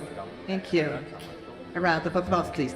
I like how Lena's corporate color is blue. You can see blue throughout the presentation. Our corporate color is red, so you're going to see red all over the place. I'm going to start with getting to the heart of how CDP collects data. Again, thank you so much, Sir Elena, for setting me up with all of that emphasis on data. I harked back to what I said in my opening remarks. Data, disclosure, it's all really about to get a baseline in order that we can take action. So I will refer many times to our motto in the top right-hand corner of this red slide: disclosure, insight, action. And the heart of CDP is this. We have a questionnaire. We have a questionnaire on environmental impacts, data, climate change, about forestry, about water security, now about biodiversity and plastics. It's a big questionnaire that goes to the world's companies, asking them to measure their environmental impact. But the question does come: why would a questionnaire save the world? And in order to try and convey that, I'm going to ask the audience for a show of hands here on a topic that you might know something about. How many of you know a lot about Harry Potter? Some keen hands there. They know a lot about Harry Potter. The rest of you, you at least know something about Harry Potter. But you don't know everything. And that's really how complicated the ESG world is. All of those acronyms, which I won't drown you in again, you don't know everything that there is about that. But it's now kind of like an examination that you've got tomorrow. If you were going to sit an examination about the entirety of sustainability complexity, and you haven't studied yet, and it's the night before your exam tomorrow, how are you going to learn it all? Do you crack open a textbook at midnight the night before and start learning about TCFD and the SRS and the regulations? Or do you go and get yourself a past paper, a mock exam, and just start answering the questions? And half of the time you're not going to know the answers, but half of the time it's kind of common sense and you do know the answers, and that will reinforce your knowledge and you will be learning as you go. So what's that got to do with Harry Potter? You go and answer a Harry Potter questionnaire on the internet, even though you didn't know everything about Harry Potter, and you'll still be able to put yourself in those situations. You are faced with a monster. Do you use a spell at this point, or do you use a wand? you are faced in another situation of life-threatening danger. What exactly do you do in this situation? You get to the end of 10 questions, and then the quiz, the questionnaire will score you and tell you, congratulations, you've taken this examination, you're in Slytherin house. And everybody who knows things about Harry Potter now is like thinking, I don't want to be in Slytherin house, that's the evil house. I want to be in Ravenclaw, the clever house. So you go through the questions again, you think, what did I learn from the last time I did this? You might answer things differently, and the next time you will do better because you have more knowledge. You needed to know this before I start on the rest of my presentation, because I am really going to talk about the questionnaire a lot. That's how we gather environmental data. So, what actually happened was that 24 years ago, there were 3 young people sitting in a London cafe, and they thought to themselves, how do we save the world? And the problem is that individuals, such as everybody who's sitting in this room and our founders, realize that individually we can't save the world. So again, what I said at the beginning of my first opening remarks, no one can do everything. But who's causing the hurt to the world? It's big companies. Big companies by the way they waste, by the way they produce, by the way they sell us things that we don't really need. So you're all big companies, you're having an impact on the world. Unbridled capitalism, you've been making money for 150 years. You're rich, but the world is in trouble now. So we're thinking, let's ask you some questions to gather some data so that we can give it back to you so that you can have insight and take action to do better. The problem is that you're big companies and we're just 3 kids in a cafe. Why would you listen to us?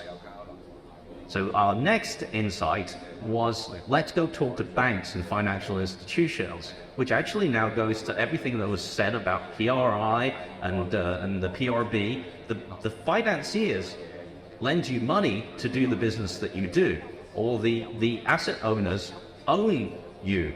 So if they ask you for data, then you will come up with it because you respect what they do for you. And now CDP is being founded as simply a gatherer of data. We ask the real economy for data because the money wants the data so that we can give it back to you to make financial decisions. And 24 years onwards, these are our numbers. 700 institutional investors and finance houses with over 142 trillion of assets asking the entire world to disclose environmental data to CDP, to gather it, to provide back to you, to provide back to them, to provide to governments, to provide to regulators and rule makers. Buyers amongst you are also asking your supply chains for this data. Cities and states and regions, 11% of the world's population lives in a place that records to CDP.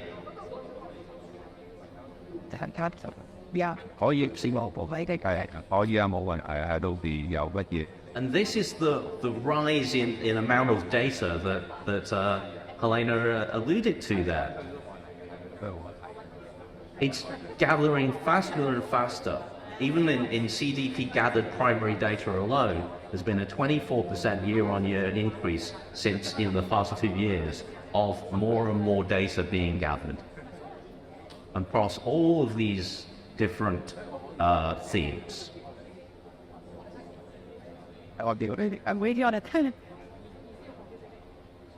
So where does the data go? The data is gathered by CDP and then is fed through to the entire ESG ecosystem of the world.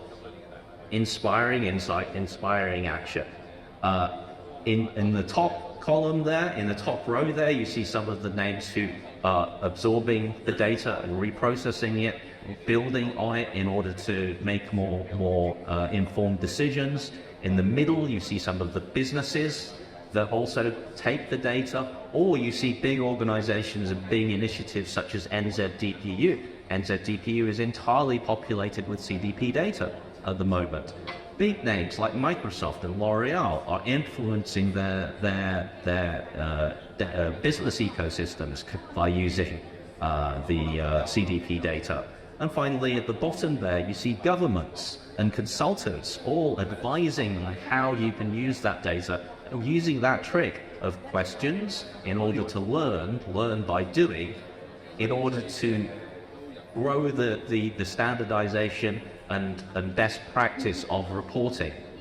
I highlighted there that these fall into 3 buckets there, called A, B, and C. A, B, access to capital. Data will get you access to capital.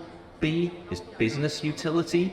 If you have the data, then you can make better business decisions. And C, being compliant, because all of that compliance is coming at you.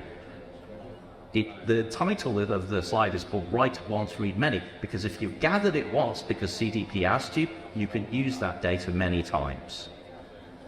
Now, the title of this speech was about acceleration, was about the changes that are coming, and a little later I'll come to the kind of technological tools that we're applying to the matter.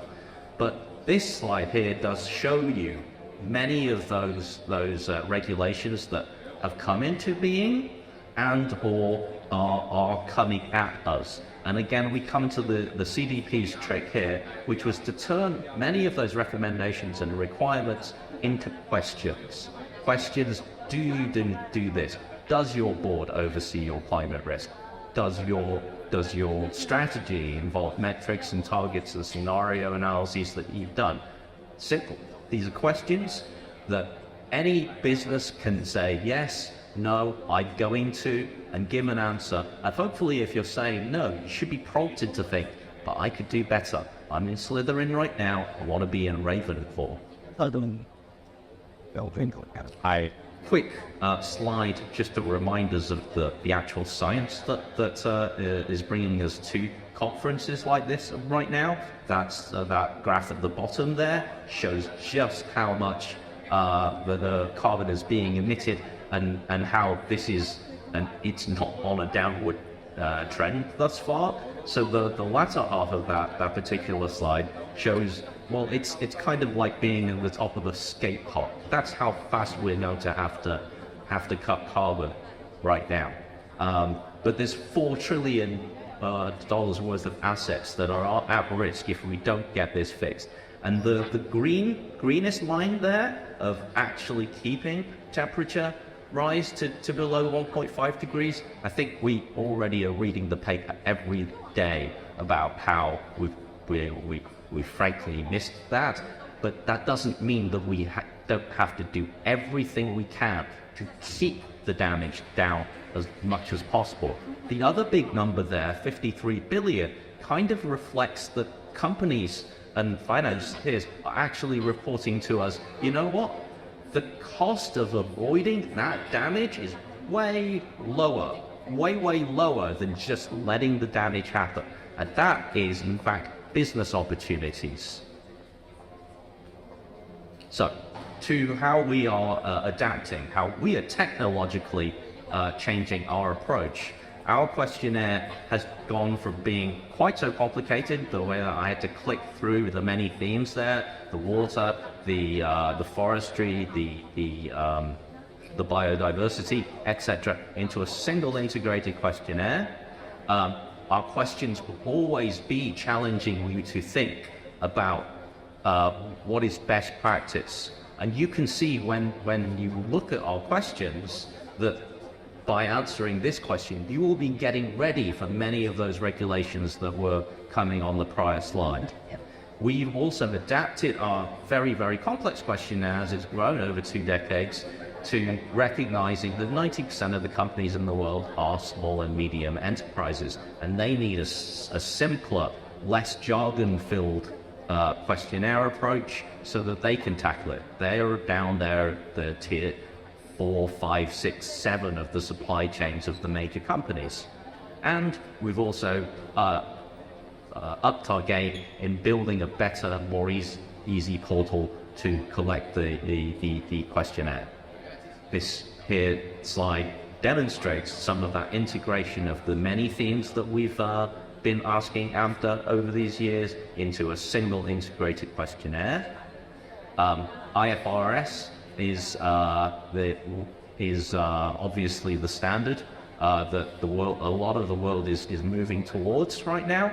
I'll give you the example of TCFD, which, as I said before, was something that I avoided for a long time there, even as an ex-accountant, because I didn't really want to sit there and study it. It sounded kind of boring, but it turns out that it's just general business risk management. When TCFD was announced in 2017, then CDP also became the partner for implementation of TCFD, so that you didn't have to learn what TCFD was if you were already answering the questions of CDP. You would have been asking the questions that would have got you ready for TCFD alignment. And so year after year, from 2018, 19, 20, 21, then every year TCFD put out a status report at the end of the year, and they took their data about the state of how much TCFD was being adopted from CDP data, because it was being gathered from the world's corporates. 2/3 of the listed market capitalization of the world discloses its information to CDP. Therefore, it's one place where you can see the status of adoption of regulations. And by the time that TCFD was absorbed into ISSB and the responsibilities of ISSB and concepts and thoughts were being absorbed by the IFRS Foundation, then we practically made TCFD become just standard business practice in a few short years. And so these things that are also coming, ISSB, TNFD, our questionnaire is adapting to those things. We are a key the implementation partner of ISSB. We do have the ISSB too. We'll be taking CDP data and then being able to report to the world. This is the speed of adoption of ISSB. The SME questionnaire was, as I've already described, taking what was a very, very complex approach and a deep scientific and policy deep questionnaire and simplifying it so that SMEs can handle it as well. Before I started taking the engagement for financial institutions, then when I first joined CDP, I was actually responsible for talking to real economy companies. And I was still quite excited then. I would describe the exact story that I've been through. I would use metaphors like Harry Potter and Alcoholics Anonymous or whatever. And CFOs would look at me and say, that's really good, I'd love to do this, but CDP is too hard, I'm an SME. Well, we've adapted to that as well. And finally, there's this new portal, and just much more friendly, fintech inspired. We've doubled the size of our IT department in order to deliver a more user friendly way of collecting that data. Last couple of slides here, I'm giving you some examples of how real players in the real economy use CDP data here. I'll just pick on sustainability-linked loans, inspiring or keep holding companies accountable, but giving them cheaper financing on the right here. Indexes that are being built on CDP scores. But the Citibank and the HSBC examples are actually really cool when I learned about it. And it actually goes back to what was being described before, the interplay across an entire economy here. Finance lends money to the real economy. The real economy is thousands of companies strong. A big company like Walmart has thousands of, if not hundreds of thousands of supply chain. So when Walmart set themselves a target a few years ago that they were going to cut 1 million tons of carbon from their supply chain by 2030, then everybody said, well, how are you going to do it? The way that Walmart did it was to encourage their thousands of suppliers to disclose to CDP so that all of the data was being gathered in one place so that they had a standardized and comparable way of seeing how their suppliers were doing. Where the banks stepped in, seeing an opportunity here, because they've also got to reach net zero, is that they said, we'll give cheaper financing to those suppliers who do better. And the upshot of this is that Walmart is poised to announce that they're going to reach their 1 million tons of carbon reduction 5 years ahead of schedule. That's very impressive. That's bringing the power of finance to help the real economy, to actually help us down that downward curve of what we have to achieve. The other thing that we do with quite this much data is put out think tank reports. You'll find 2 reports that were actually just issued this month. That's how many reports we issue. The one on the right is looking into the finite water resources of the world and the impact of the economies on them, and giving practical real-world examples to directors of companies as to actions that they can take to manage their water security. And the one on the left here is a worldwide assessment of transition planning. Many companies are now announcing that they have transition plans, especially the ones who've gone further than just starting to disclose. So maybe a third of the companies that disclosed to CDP in 2023 said that they had a climate transition plan. But if you actually look at, again, the data that we've gathered, then we assigned 21 specific indicators to say how credible those transition plans were, and said how many of these transition plans actually tick all of these boxes. Just a few of these boxes, some of the boxes, many of the boxes, all of the boxes, and we will only call a transition plan a fully credible transition plan if it ticks all 21 boxes. And the sad thing is to say that only 0.6% of companies that disclose to CDP have a credible transition plan. That said, that's up from last year when it was 0.4%. So we're moving in the right direction, and we all hope that if we can all work together, no one can do everything, but everyone can do something. We will be able to get there faster. Thank you very much. Thank you, Mr. Wong. It's amazing to see as well how CDP has evolved over the last few years, as they've been always around in the market, very much focused on the environmental disclosure. So it's really good to see those changes and inspiring points. I'm excited right now to announce our thought-provoking and inspiring panel discussion on reimagining what's next, a green honeycomb. This panel will be moderated by Dr. John Lim, Associate Vice President, Knowledge Exchange, HKCEC University of Hong Kong, and Director, the Institute of Knowledge Exchange, and joined by our esteemed panelists, Mr. Albert Ong, founder and president of the World Green Organization, co-chairman of the ASEAN Economic Club, Mrs. Maggie Ching, chief executive officer, Coprion Solutions Limited, and Mr. Kennedy Lai, founder and president, the China-Hong Kong Uni Emerged Sports Association. Please help me to welcome the moderator and the panelists to the stage. It is yours. Thank you.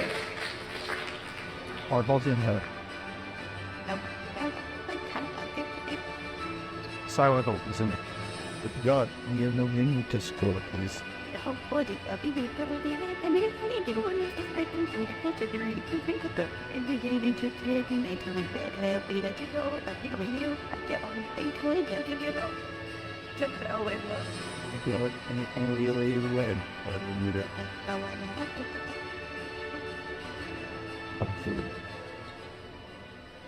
So, ladies and gentlemen, how do you feel now after such a long morning?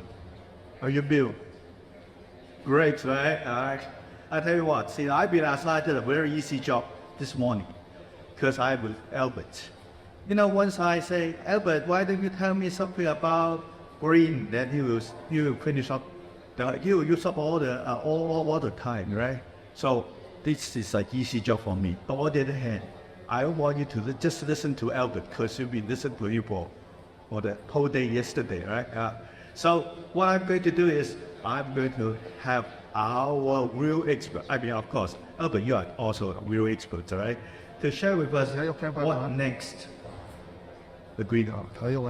So, well, first of all, I would like to ask maybe ladies first, right? I would like to start with Maggie, right?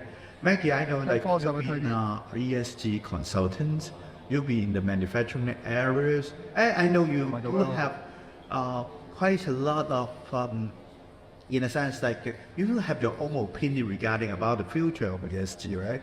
So Maggie, will you start first? Well, when we are talking about reimagining what's next. So what's next? Sure.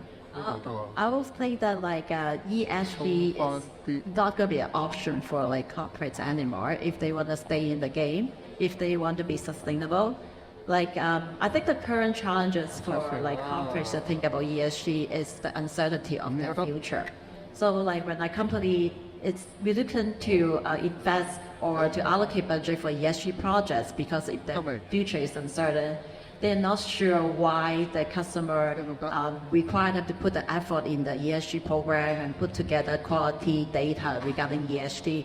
They thought that like ESG is different, it's actually separate from their performance to the clients.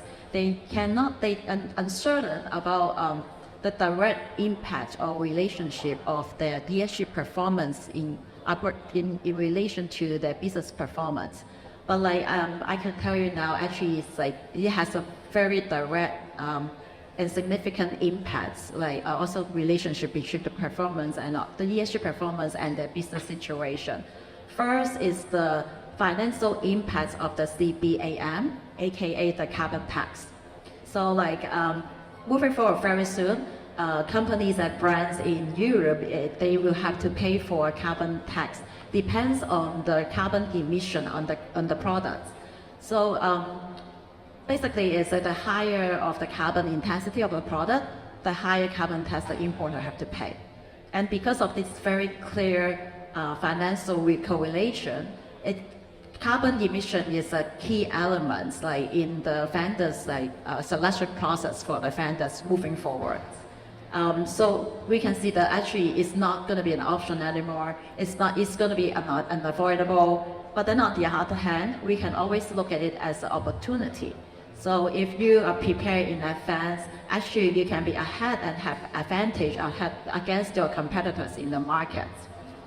So that's actually the key part of the ESG. But moving forward, I think like as soon as the environmental elements are in place, the focus will be switched to social. For example, like my expertise in manufacturing. Apparel manufacturing at the end is still a labor-intensive industry, so humanity will be a key element for the focus moving forward. So we can always look at it as two directions, internal and also external.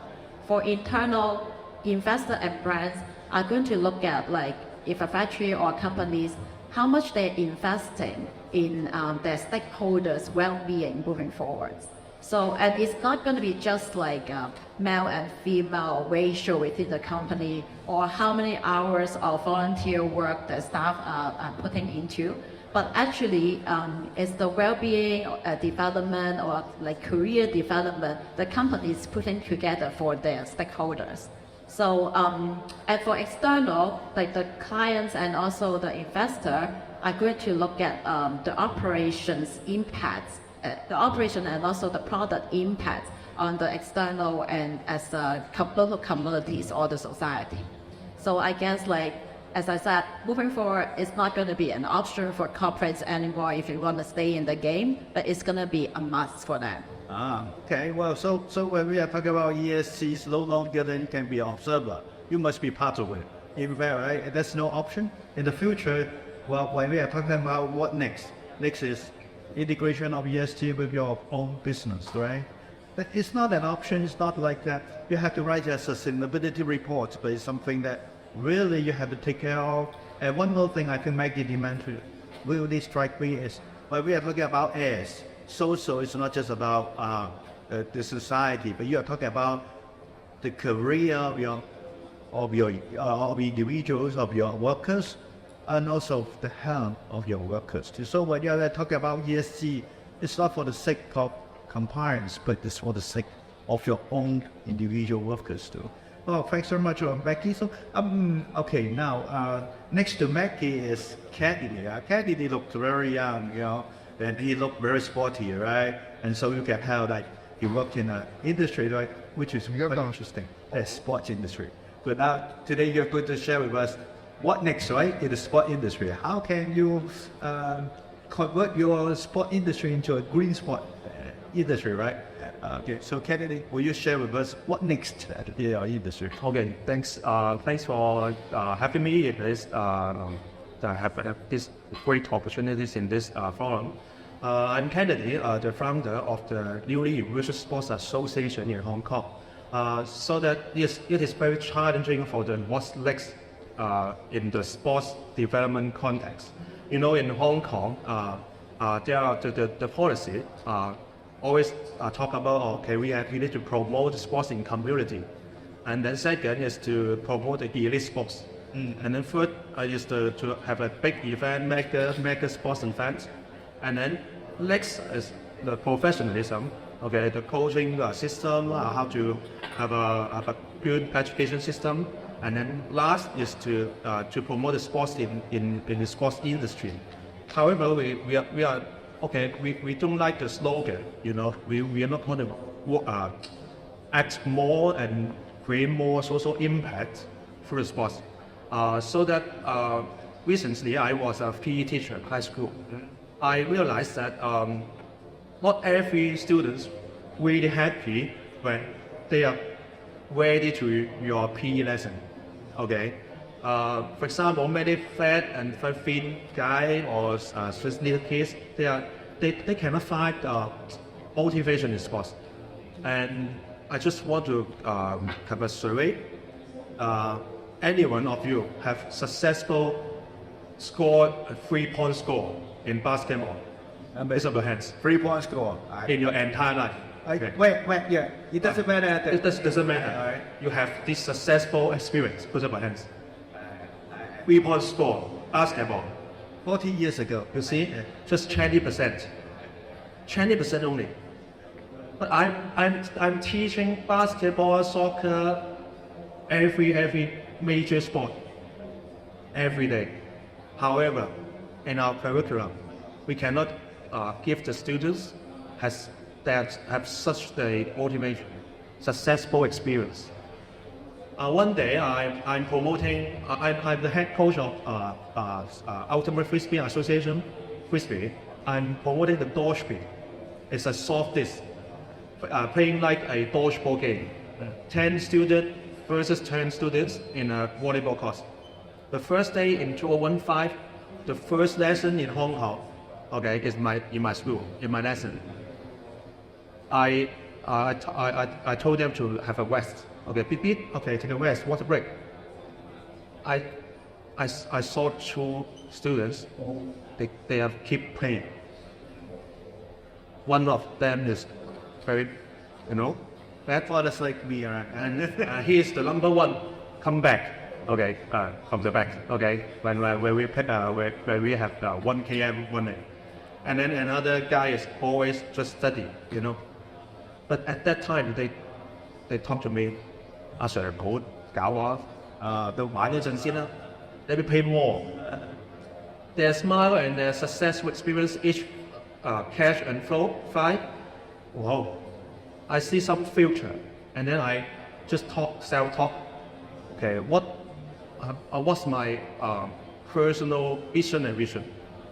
Okay, the new sports from all over the world. There are many new sports from all over the world, but you cannot see in Hong Kong. Have you ever seen pickleball? Now we have many pickleballs over the world. Paddle tennis, and then we are playing just like tag ball in table tennis. We have many sports. So that related to the social ESG, sports is a very important tool for you to get people together. Okay, and then furthermore, I think of how to have an impactful sports so that we are start to looking into the jersey, each event or sports event, many wastage of the jerseys, water bottles, many rubbish. And it's not eco-friendly. So that we are looking into how to create eco-friendly jersey and then the sports equipment make of some recycled papers. For example, the cost in China, there is a very popular game. It's called Guan Poker, Hun Dan. I don't know anyone of it is, but we are promoting the cost made from not paper, but some recycled materials. So that we are promoting different sports in Hong Kong context as a newly immersive sports vision. You know, every Olympic sports was a newly immersive sports. So that it is created by someone, created by somebody, and they are talking about the rules, how the equipment, make it standardized, so that what's next? Maybe we can create an Olympic sports in a green mission, so that that's maybe we can have sports from Hong Kong. Right. So wow, that's interesting. Well, actually, candidate, you mentioned like people are motivated by sports. Even though we say this younger generation they only know games, but actually, once they're motivated by especially the new kinds of sports, right? That really can boost their well-being, right? And one thing that I really appreciate was like perhaps in the next Olympics we are talking about green as a measurement, okay? Sustainability is one of the measurement to define your success, right? It's not just like how many gold medals you got, silver medals you got.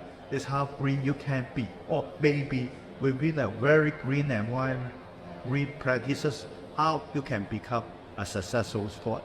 All right. Okay. Well, Kennedy, well, thanks very much. And I don't know. This when Kennedy was talking about all those new sports to me, they are really new, and I'm kind of motivated to give it a try. If not, then I ask my son to start trying. Okay. Okay. Thanks very much, Kennedy. And of course, now last but not the least, we have Mr. Green to share with us. Actually, Mr. Green has been Penang, Thai, and Cambodia. He's been traveling around, before this conference, right? So everybody's asking me, please do ask Mr. Green what exactly is Green Deal, because everybody is talking about Green Deal all the time. And how does it related to ESG? And of course, when you're talking about Green Hong Kong, you're talking about Green Hong Kong campaign. What exactly they are? What's Green Hong Kong campaign, and what do you mean by Green Deal? Sometimes people in that Green Deal is simple, Green policy. If that's the case, then why we call it Green Deal instead of policy or something like that, right? So, Albert. Okay, thank you, John. Actually, I have a nickname. They call me Mr. Green. Or recently, they call me Pastor Green because I've been preaching, and I have my own idea. Green Pastor. Green Pastor. Anyhow, before I explain, allow me to share my view with you by redefining the word green. Green is more than environmental friendly nowadays. Actually, we are talking about anything you do good, you do kind, with moral justice. Okay, this is green nowadays. I mean, this new notion has now been promoted in the United Nations and also in the Asian countries. So the reason why we do such a redefinition is because when we just address the issue for environment, then it will be very restrictive. But whatever we are now doing, is an enhancement of what we have done in the past. So we have to know our history, what we have done right or wrong, what we learned in the past. That's why the things that we are talking about, even for the ESG, before that we were talking about the CSR, okay, and then the 17 Sustainable Development Goals of the UN came up, and then this Global Compact from the UN, and many other new wordings or nouns, even the sustainability, this word is now very popular. But what is it? For us, is like you do good with a purpose. Even when you do business nowadays, okay, our green business model is something that you do business, you make profit at the same time, okay, you're making happy money.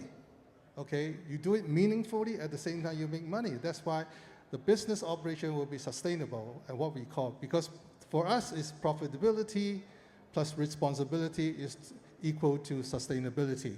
Okay, this is also our very simple interpretation. So because of all these new mindset, okay, the kind of green mindset that we're talking about, then we ask ourselves, how are we going to make things easier for people to understand? Because the most important problem or the serious problem that we are facing around the world is that most people are using the old mindset to talk about or combating the future challenges. So they need solution. They need a very simple answer to what we are doing. So that's why the Asia Pacific Green Deal or the ASEAN Green Deal came about. So the Asia Pacific Green Deal was proposed by us, by me in 2022. And then I'm the proponent with Dr. William Yu, because we are in the UNESCAP Green Economy Task Force. Okay, I was the chair by then. So, but on the other hand, in the same year, the ASEAN chairman, who was the Prime Minister of Cambodia, they also launched an ASEAN Green Deal at that time. So I'm also the special advisor for that. But what we are trying to do is that we come up with something very straightforward, but the Green Deal, behind the Green Deal, actually we serve a purpose, because we're trying to give a totally public policy framework, which the European Green Deal has been doing. So actually, it's not only Asia Pacific or ASEAN. Actually, we have also proposed it in the Muslim world, where we proposed the Muslim Green Deal. Those are a very comprehensive way of going the green transformative journey. So that's why with all these, then we have new definition, we have tools. Okay, we also need to have platform. We also need to tell a very simple story of how we go green. So that's why with this context, we come up with the Green Hong Kong campaign. Actually, the Green Hong Kong campaign was initiated by me in 2010. So the whole meaning behind the whole movement is that we need to learn. But we need to learn fast, but because of the internet, or even now we have this Web 3.0, all these new technology, this technology, we can do a lot of things in a very speedy way. Well, actually, that's really wonderful, because we are not talking about something really complicated. It's something simple, something related to our daily life, something which is really related to Hong Kong people. And I remember I was teasing Albert, the other day. I said, Albert, you're talking about Green Hong Kong campaign. Somebody has used this title before. And then he laughed at me, ha, ha, ha, ha. You know who did? I said, who? Albert Ong. He himself, he's the first one who pioneered to use this word. So I said, okay, so you still have the copyright, all right? I hope you do. Now, of course, when we are talking about what next, of course, Albert has talked about, it's not, Albert's always talk about something like, it's not about something really remote. It's something really relevant to our own life, well-being, And Maggie also say that it's not something remote. It should be actually integrated in your corporation so that your workers can be beneficial to it.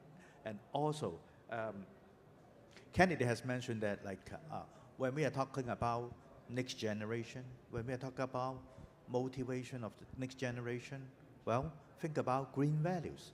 They can be integrated in something really in our motivators, in something that can really energize our second generation, just like what Albert has mentioned. It's nothing new, but on the other hand, when we come to the next stage, it's not an option anymore, just like what Maggie said. It's an energizer for the next generation. It's a well-being of everybody. Yes, it means something very straightforward. So, okay, then of course, the next question I want to ask, or I would like you to share, is what you think we should do next give one or two most important ones there. So maybe I answer first. All right. Every one of you may go to our booth to take a QR code, take a green citizenship NFT. Not an NFT, it's a pass. Because if you get this for free, of course, if you get this green citizenship, and then next we will organize sports events. Please come. And then this is the first one we can do is to participate in some green events, and then for sure if you do sports, your well-being, okay, you will have a good value and attitude after you playing sports. At least you will get healthier health. Okay, so that please come to get a green citizenship, and then you may get the pass to attend our free sports session. Okay, yeah, thank you. Right, Maggie? As mentioned, I think the latest challenge is always the uncertainty. All right. Like it's and so for me, it's always education. So because people are not sure because they are not aware, and so we have to leverage the ASEAN Green Deal Center in Hanson University. This very good platform that people connect together, that actually we educate each other, we share our knowledge. And for me, it's like when we were sending yesterday, we are sharing our own value in our own business and how we can add value to each other, and maybe we can promote for each other. So I think for me, it's always education. Okay, my turn. Okay. Make it reasonably long. I'll keep it short. I can't say that Okay. it's short. I know it's going to be long, but No. we love to hear that. Okay. Okay, thank you. I think what we need now, which I always believe that we have to initiate what common values are. Even in Hong Kong, the reason why we have this Green Hong Kong campaign. I mean, for those people who were in the 1970s, there's a campaign called the Clean Hong Kong campaign. We have this Lap Sap Chung. At that time, actually, it was a movement where the whole of Hong Kong, all citizens, they participated by turning everything, looking into a responsible Hong Kong citizen, and to do good. Okay, sanitation-wise, a lot of objectives that has been set forth, and even now, they are actually we are pushing forward. Because of the post-pandemic era, we thought Hong Kong needs some new element. Okay, so the word green is something which are magical, in most people. I would say, people are trying to involve in some meaningful program projects, or even things that want to help themselves, okay, by participating. So one of the things that which we want to do is to promote global perspective, in a global perspective where it's not just about Hong Kong or even a Hong Kong citizen. We're talking about global citizen. And then with a global perspective, then you will know what is happening in the world, because somehow we thought it will be very narrow. We will be very narrow-minded to see things only in Hong Kong, but to see the world in a different perspective. And this is how, the whole campaign come about. And with the support from the Hang Seng University, which we want to develop those programs, we thought just now mentioned about the green education. We want to train leaders, okay? Green entrepreneur leadership, all these things matters. So I think we need a movement. So it's not like having a seminar or panel discussion here and then nothing happened later, but we have a wave of all these actions coming up. All right. Well, thanks very much, Albert. I know that it's your advertising time. So now it's my turn. I got to advertise myself, right? Well, just now we talk about what next. Actually, before we talk about what next, actually we have done a survey with William together, with the Green Center together. We have done a survey regarding about the perception of ESG of common people, and you will be quite surprised how people perceive ESG. I'm not going to disclose all the results yet. All I can tell you is surprisingly low, no matter what you are talking about ESG. But on the other hand, I tell you, people been telling me, people been telling us, I would say, that they want to do something, except they say that, hey, I'm not capable to do anything. I don't know the policy. I cannot affect the policy. And all I can do is just maybe they classify the rubbish, something like that. But, you know, according to our recent survey, according to our center's education survey, we also noticed like there are things that you can do. There are lots of things, and we are going to share with you in our next press conference 2 weeks later. Okay, so just to summarize, because somebody's telling me I got only 3 minutes. All right, so Kennedy told us like, remember, go to the booth, get an NFT, and Maggie told us like, hey, make sure like you got the right education. And Mr. Green always dress up like a green idol, just to remind you that you should be green. But one thing I really appreciate is he's not talking about green only. He's talking about green values. That is to say, what we are doing for our well-being. I think that's the most important part. Did I get you correctly, Mr. Green? Yes, of course. All right. Okay. So I think I would like to summarize our section here, and I noticed that they already told me like, time's up, right? Okay. Oh, it's time for a photo. Wonderful. Wow. Perfect. A round of applause for our moderator and the panelists. Thank you so much. Okay, thank you. So that means everyone here that gathered today, please make sure to visit the green booth. Who is going to visit the green booth? Please, Mr. Ong, have a look. Who is going to visit the green booth to become a green citizenship? Hands up. We will hold you accountable. I'm going to take a picture in a second. Okay, thank you so much. Good.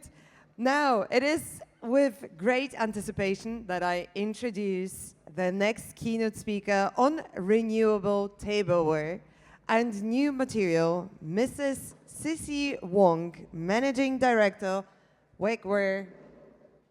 Mrs. Wong, the stage is yours. A round of applause. Thank you. Hi, good morning, everyone. Good morning. Thank you so much for your following attention minutes that, allowed me to share with you how Vegware, our disposable, is able to reduce waste to landfill.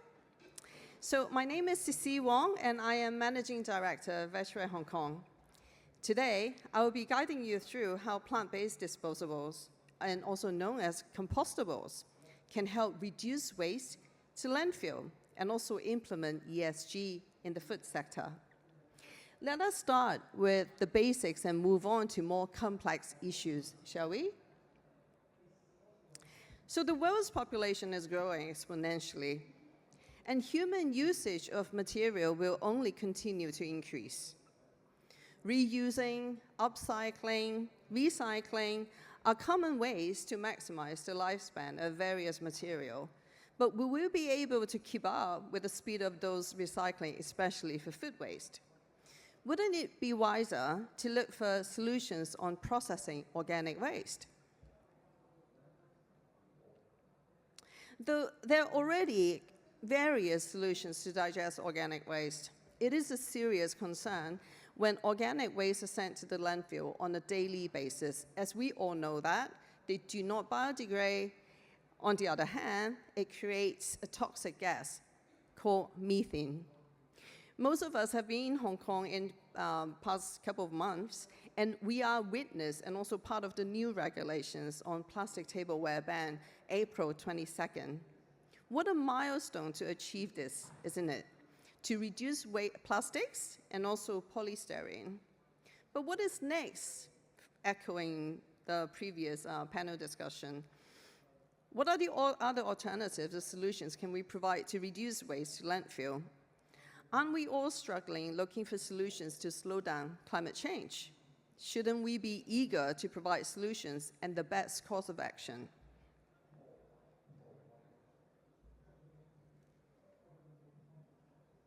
Besides, organic waste, there's also another material which stays forever and is no strangers to us, plastic. About 300 million tons of plastics are produced in a year. It's an alarming fact that not only they stay on Earth for decades, but they are also manufactured by petroleum, which is a finite material that will run out one day. It is no news for us on climate change. How do we slow it down and also even meet our goal to achieve carbon neutrality by 2050? What do we do to limit global warming and stay below 1.5 degree to pre-industrial level? Let us talk about plans and options. What Eventua is able to help to provide solutions in this case? How about we refresh with some of the terminology here? Renewable. It's a resource that consider renewable if it can be naturally regenerate on a human timescale. This means the rates of regeneration must keep up with harvesting and consumption. Recycled and reclaimed. Recycled content refers to material that have been diverted from the post-consumer waste stream. Reclaimed content describes byproduct waste material diverted during a manufacturing process, sometimes referred to pre-consumer recycled content as well. Bio-based, a product or material considered bio-based if it's completely or partially derived from biomass. Biodegradable, a material that can be regarded biodegradable when it can be broken down by living organism into biomass, water, and naturally occurring gases. Lastly, composting. Composting is biodegradation in composting condition, meaning the material is broken down by microorganisms in certain condition, temperature, humidity, presence of oxygen in a certain time without negatively influencing the quality of compost. Our approach. How does compostable disposable act in a unique manner and provide solutions to achieve zero waste?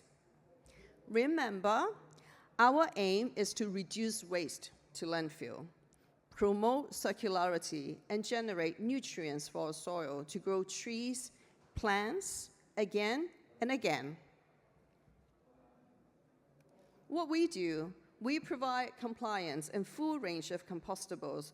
We also invest in EN 13432 certification.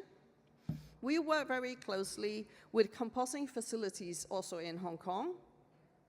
We work with waste collectors, growing composting collection points, and also support our customers, provide expert consultancy in order to result in a successful composting results.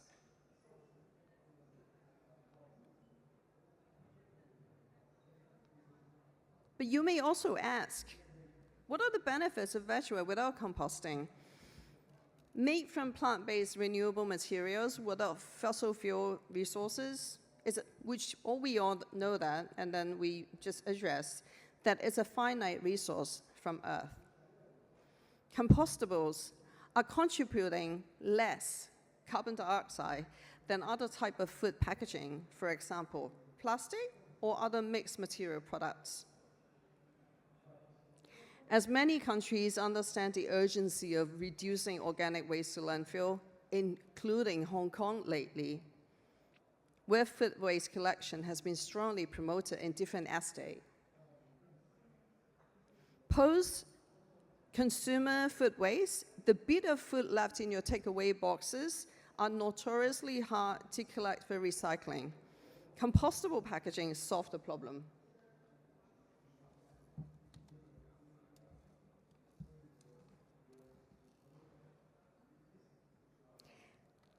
You can't recycle food with plastic in it, and you can't recycle plastic with food on it.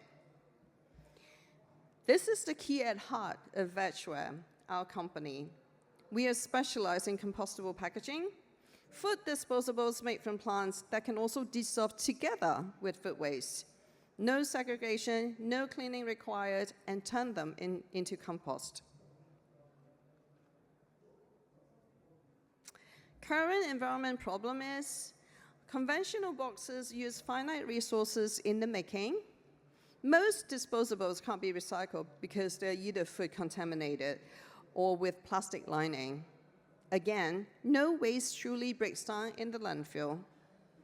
The end-of-life benefits capture packaging and food scraps together simultaneously.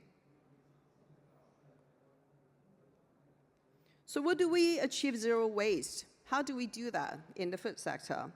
Here are 5 simple steps. Switch all disposables to compostables, and we are highly recommended vegware in this case. It reduces contamination risk, and also compost can be reused after dissolving process. Knowledge sharing. Design bin signage that can educate what compostables is all about. A very straightforward disposable system. Again, no segregation, no cleaning required. And also, we illustrate key messages to share with the public and youth. Provide training, engage public and corporates on the benefits of composting, and also embed in our lifestyle. We post successful information on successful case studies, and also share your story via social media.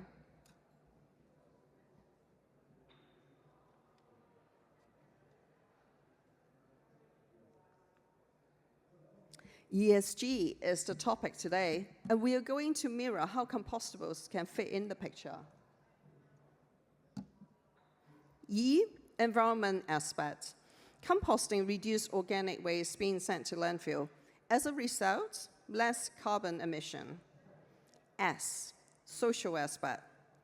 Compostable help restaurants use guilt-free single-use disposable with the solutions to turn them into compost.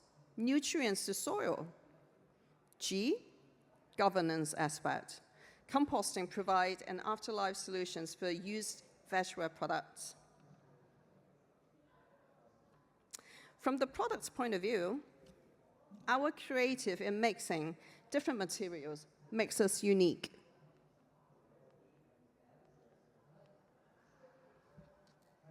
It's quite our invention to carry out the whole boxes that are able to biodegrade and turn into compost together after use.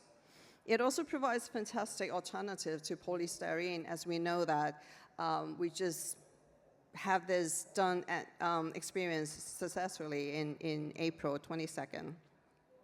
We also provide further clarity on compostable packaging growth, that these are some of the data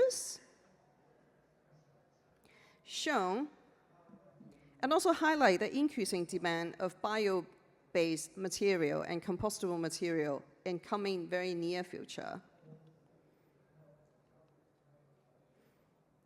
The nature forms of recycling, composting, shows how compost contributes to the environment.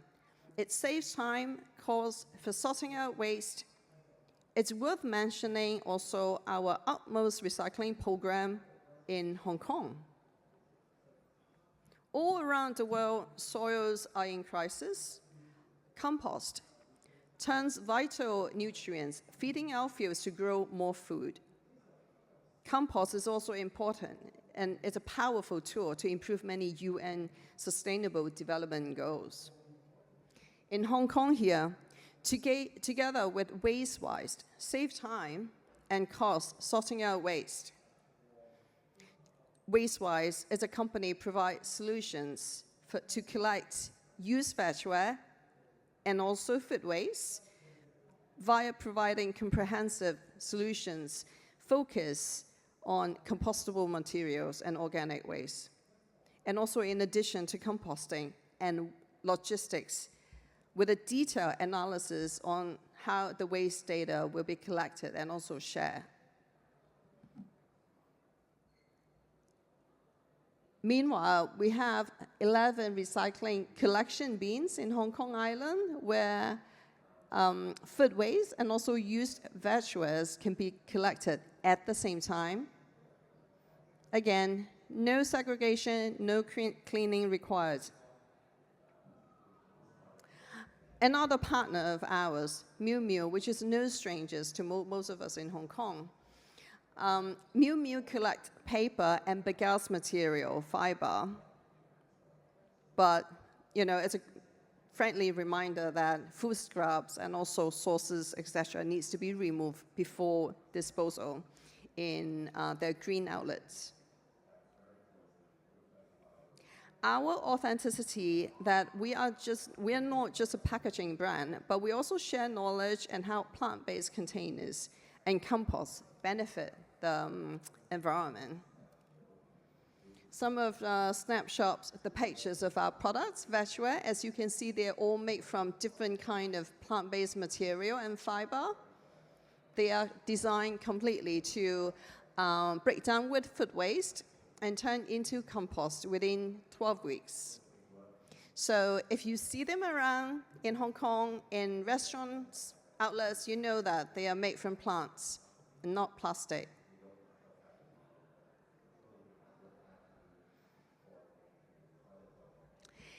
In SDG 12, the target of 12.3, it says by 2030, half global food waste at the retail and in consumer levels.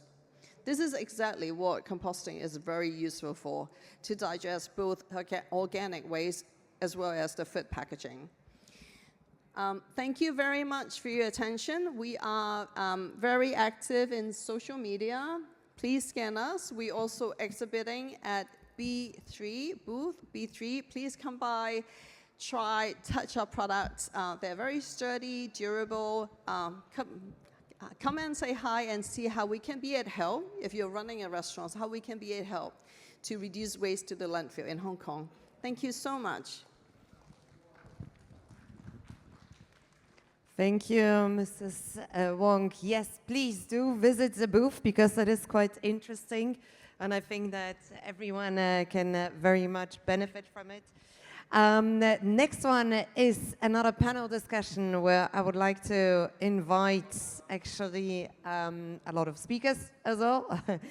And the panel discussion will be on the technological frontier, which will be moderated by Dr. Oh Kong Fang, assistant professor from the University of Tokyo, deputy general manager and senior R&D engineer, New Spark Corporation, and accompanied by our esteemed panelists, Jasper Jen, senior ESG manager, the Hong Kong and China Gas Company Limited, Mr. Richard Wilson, founder and creative director, Collab Digital, and Mr. Kimura Tats, director, Adlights.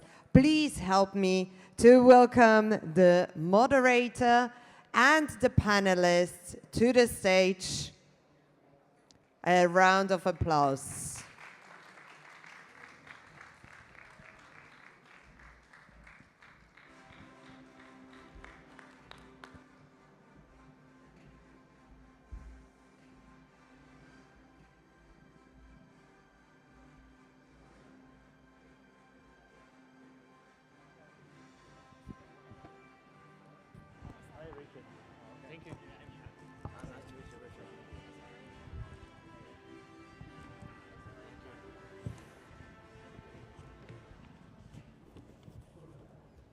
So, good morning, everyone. I think maybe most of us are getting kind of exhausted because it's the ending of our morning section.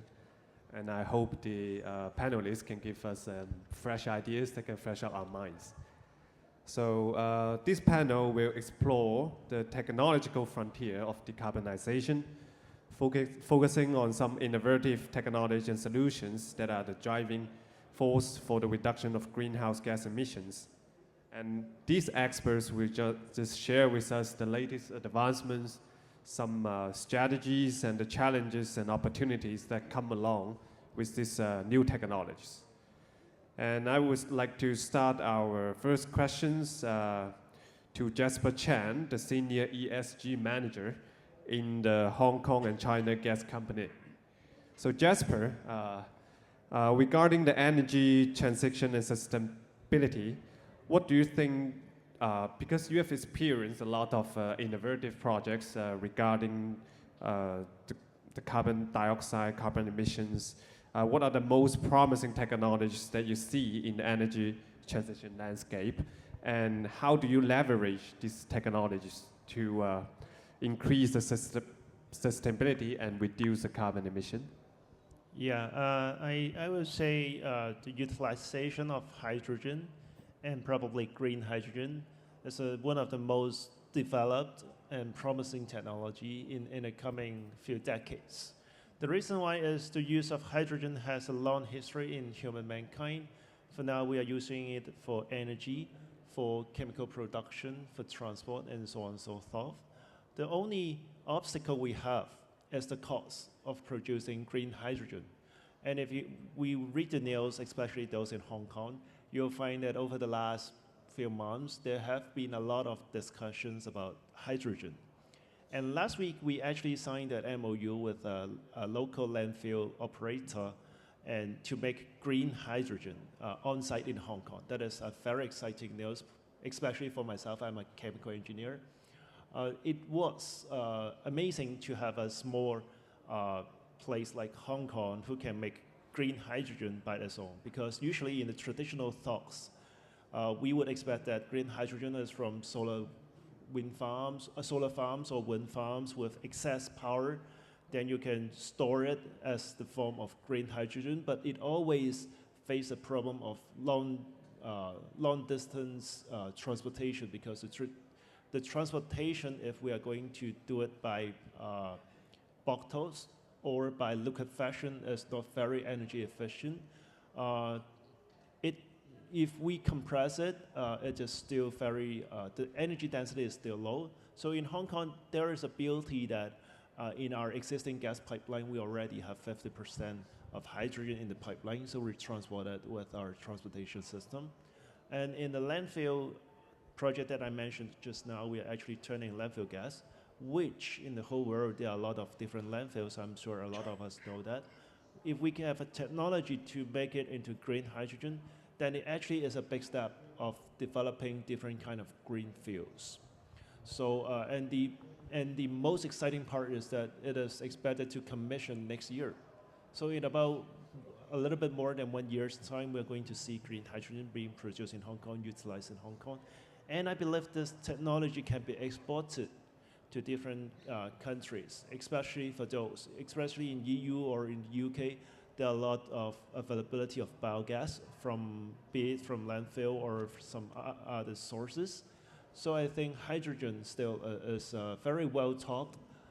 It is emerging funds going inside, massive investment, as well as a lot of different engineers are actually doing it. So I think it's just one of the most promising way of decarbonizing the whole energy sector. That's really impressive, actually. It also agrees well with our concept in the New Spark. So actually, our New Spark company is also trying to produce a green hydrogen using urban solid waste. So it has a lot of similarities. And let's go to the second question for Richard. So Richard, would you like to give us a brief introduction about the CoolLab Digital that you have founded? And we want to know that in creating the first material library in the Middle East, how do you see the advancements in material science contribute to the sustainability? And what role do the local talents and regional resources play in this process? Wow, thank you very much, first of all. Good morning, everyone. It's an absolute pleasure and privilege to be here.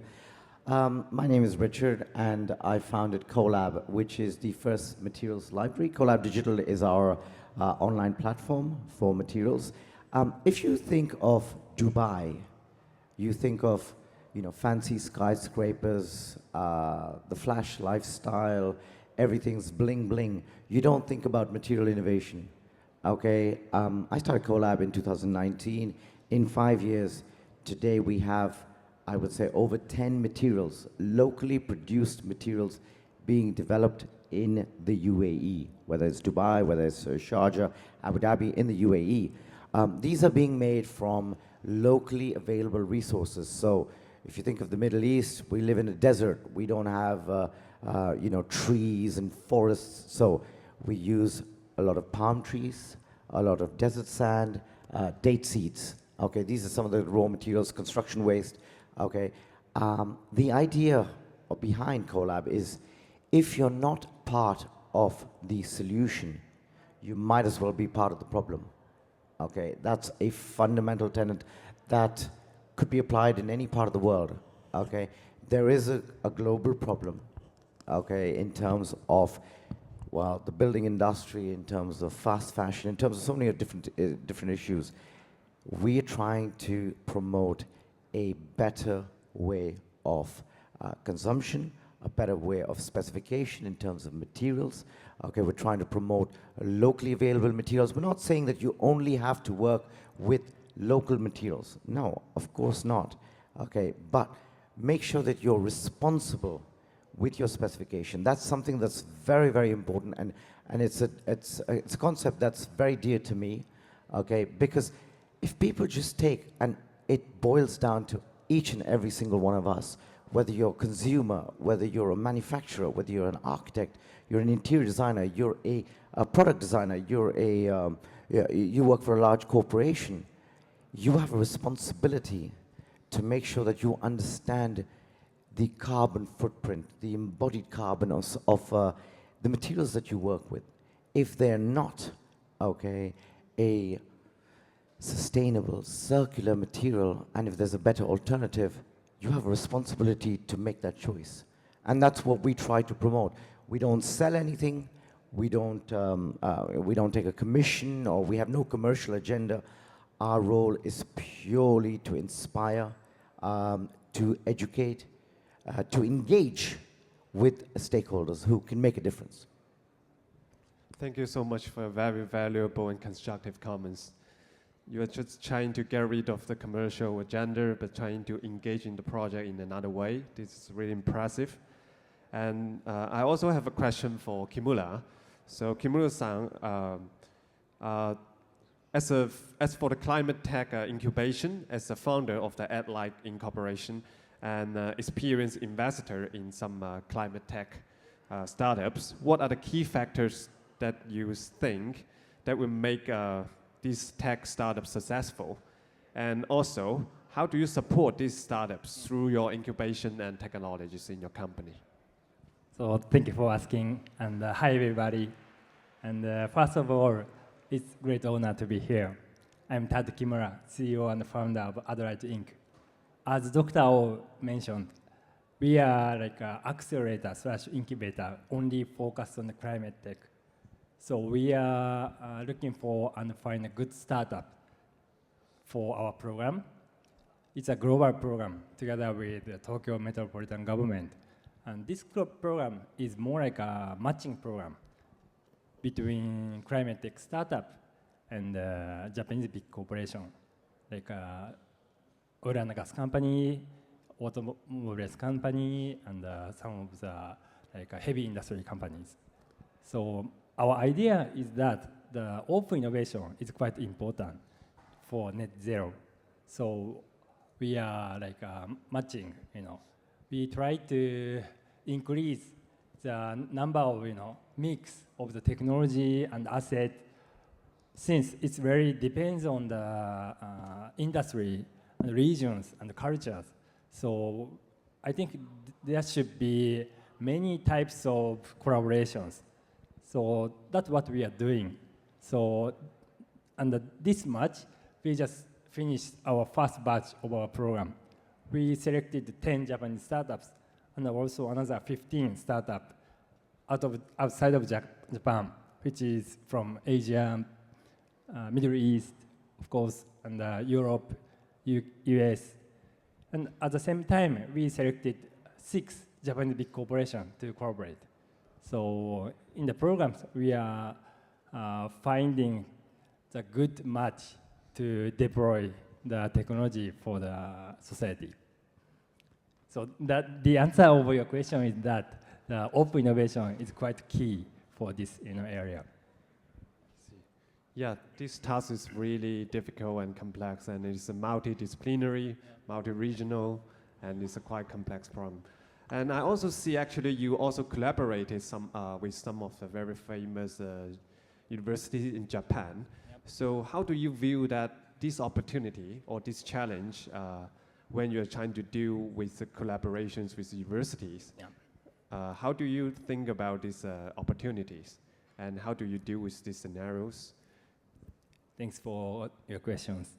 So I used to be a director of a biotech startup from Tokyo University that we are graduated from. So the idea is to develop the biofuel from the algae in the pond. And this company succeeded in IPO in 2012 on Tokyo Stock Exchange market.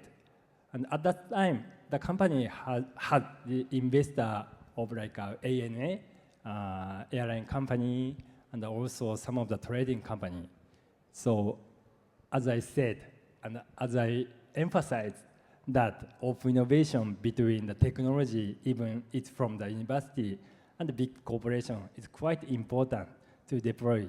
Since this area, climate tech space, has a real field or a real factory or the real area.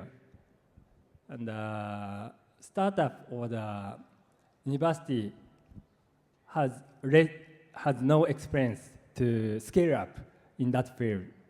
On the other hand, big corporation has lots of knowledge and experience to expand physically. So that's why the open innovation is important from my experience. Yeah, thank you for your comments. Actually, it's, the link between the university research and the industry is still very weak, and then there's a lot of work that we need to do in the coming future as well. So let's turn to Richard again. And regarding the digital transformation in the creative industries, as a founder and creative director of CoolLab Digital, how do you think that digital transformation is going to reshape the creative industries? And could you give us some vivid examples or your interesting experiences that might help us to understand this process?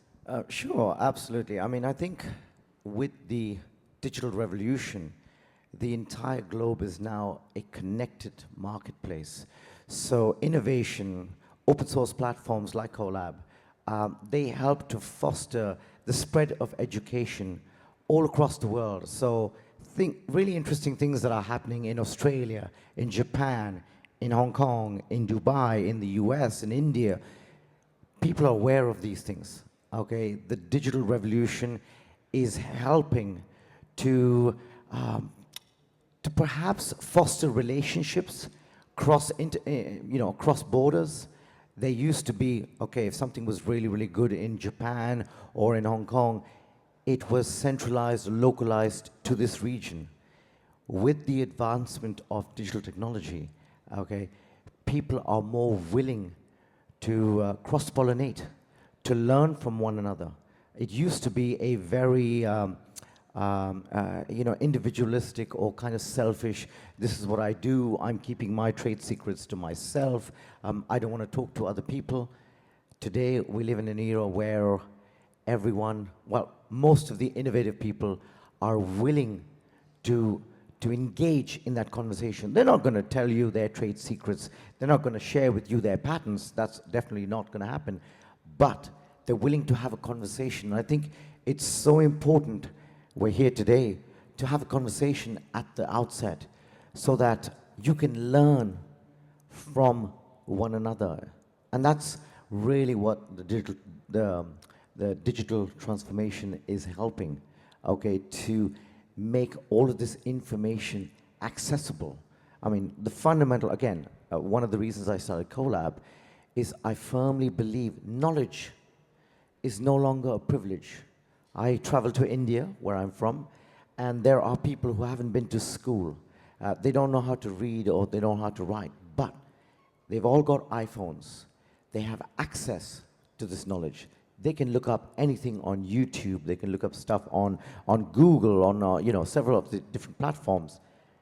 And that's just enriching all of our lives. So I think it really, really is important that it's helping to spread the good word. Yes.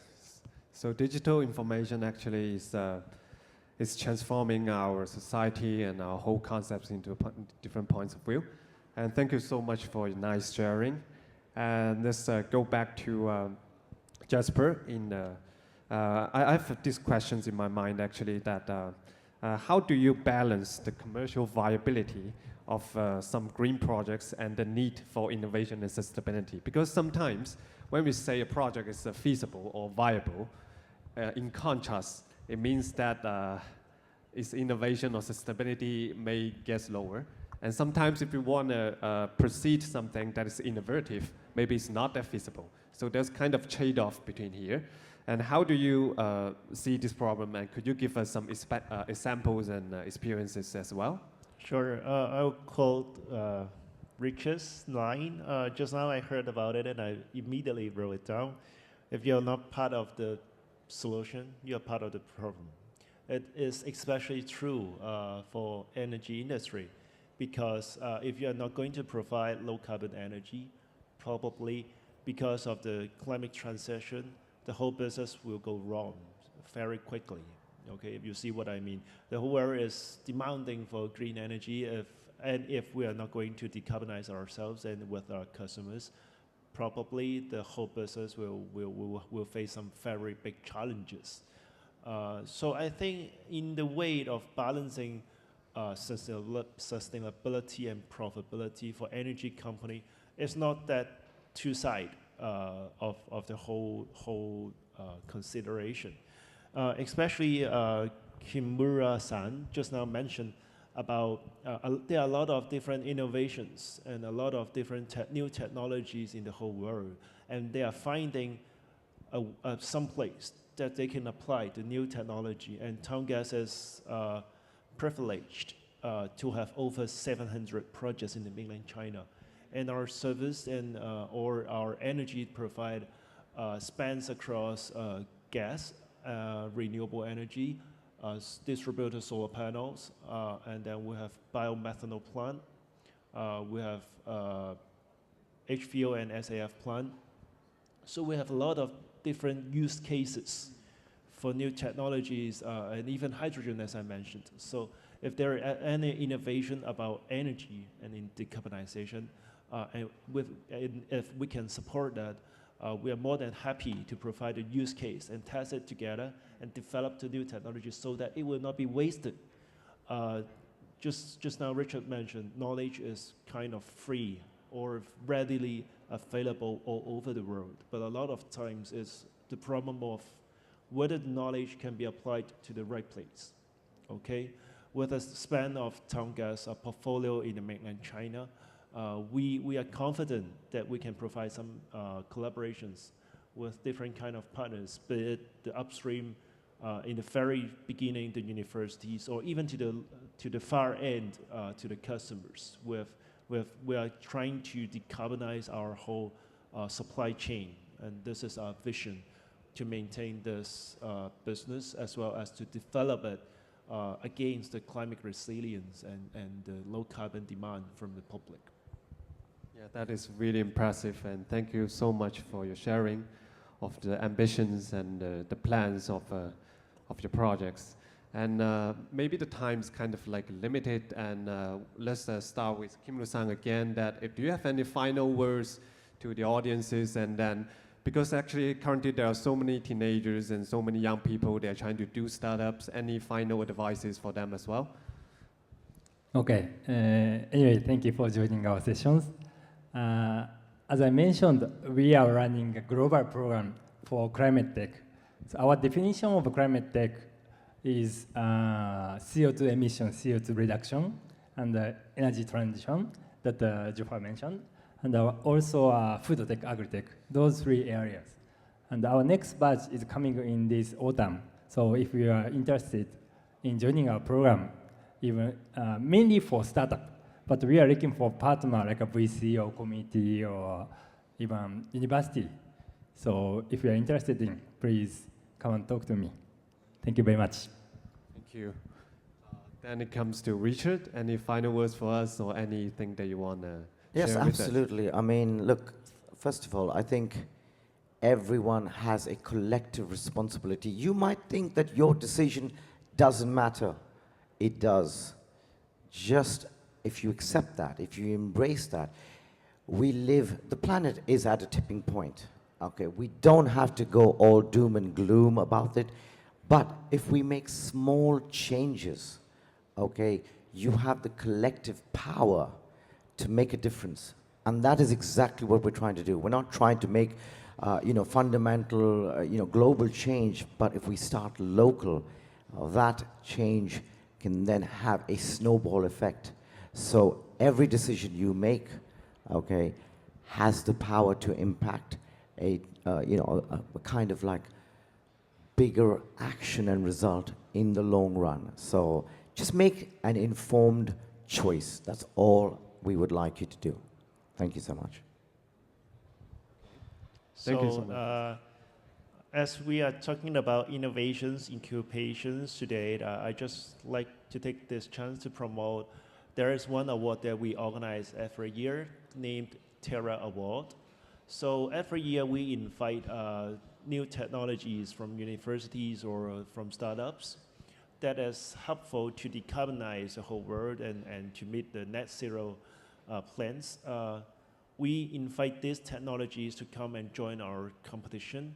The winner will get the prize of USD 1 million. So it is US $1 million for every top winner of every cohort. So if you have some new technologies, you want to share it with the world, you want to implement it with a large energy company like ours, do come to us to join the competition and show the world that you have some differences to make and build a better world together.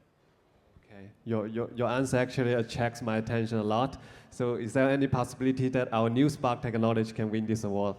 Yeah, of course, we welcome every kind of technologies as long as it is helpful to, I mean, the theme is to decarbonize the world and net zero transition. So I think the promotion of the next cohort will come very soon, and let's keep in touch. Yeah, sure. Thank you so much for all of the sharing today, and it's really my honor to be here. And could we end this session? Yes. Thank you so much. A round of applause to our moderator and our panelists for such an innovative session. And I hope that, yes, please stay for one picture. And you must be probably already hungry, so I don't want to hold you too long from the lunch. Thank you so much. And as we are right now concluding our morning session, I would like to invite everyone for a lunch break. Please enjoy the lunch break.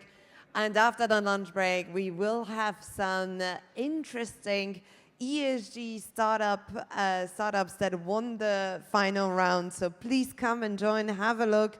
And as well, don't forget to sign up as a Hong Kong Green Citizenship. For now, thank you so much for your attention. Thank you so much and enjoy your lunch. Thank you.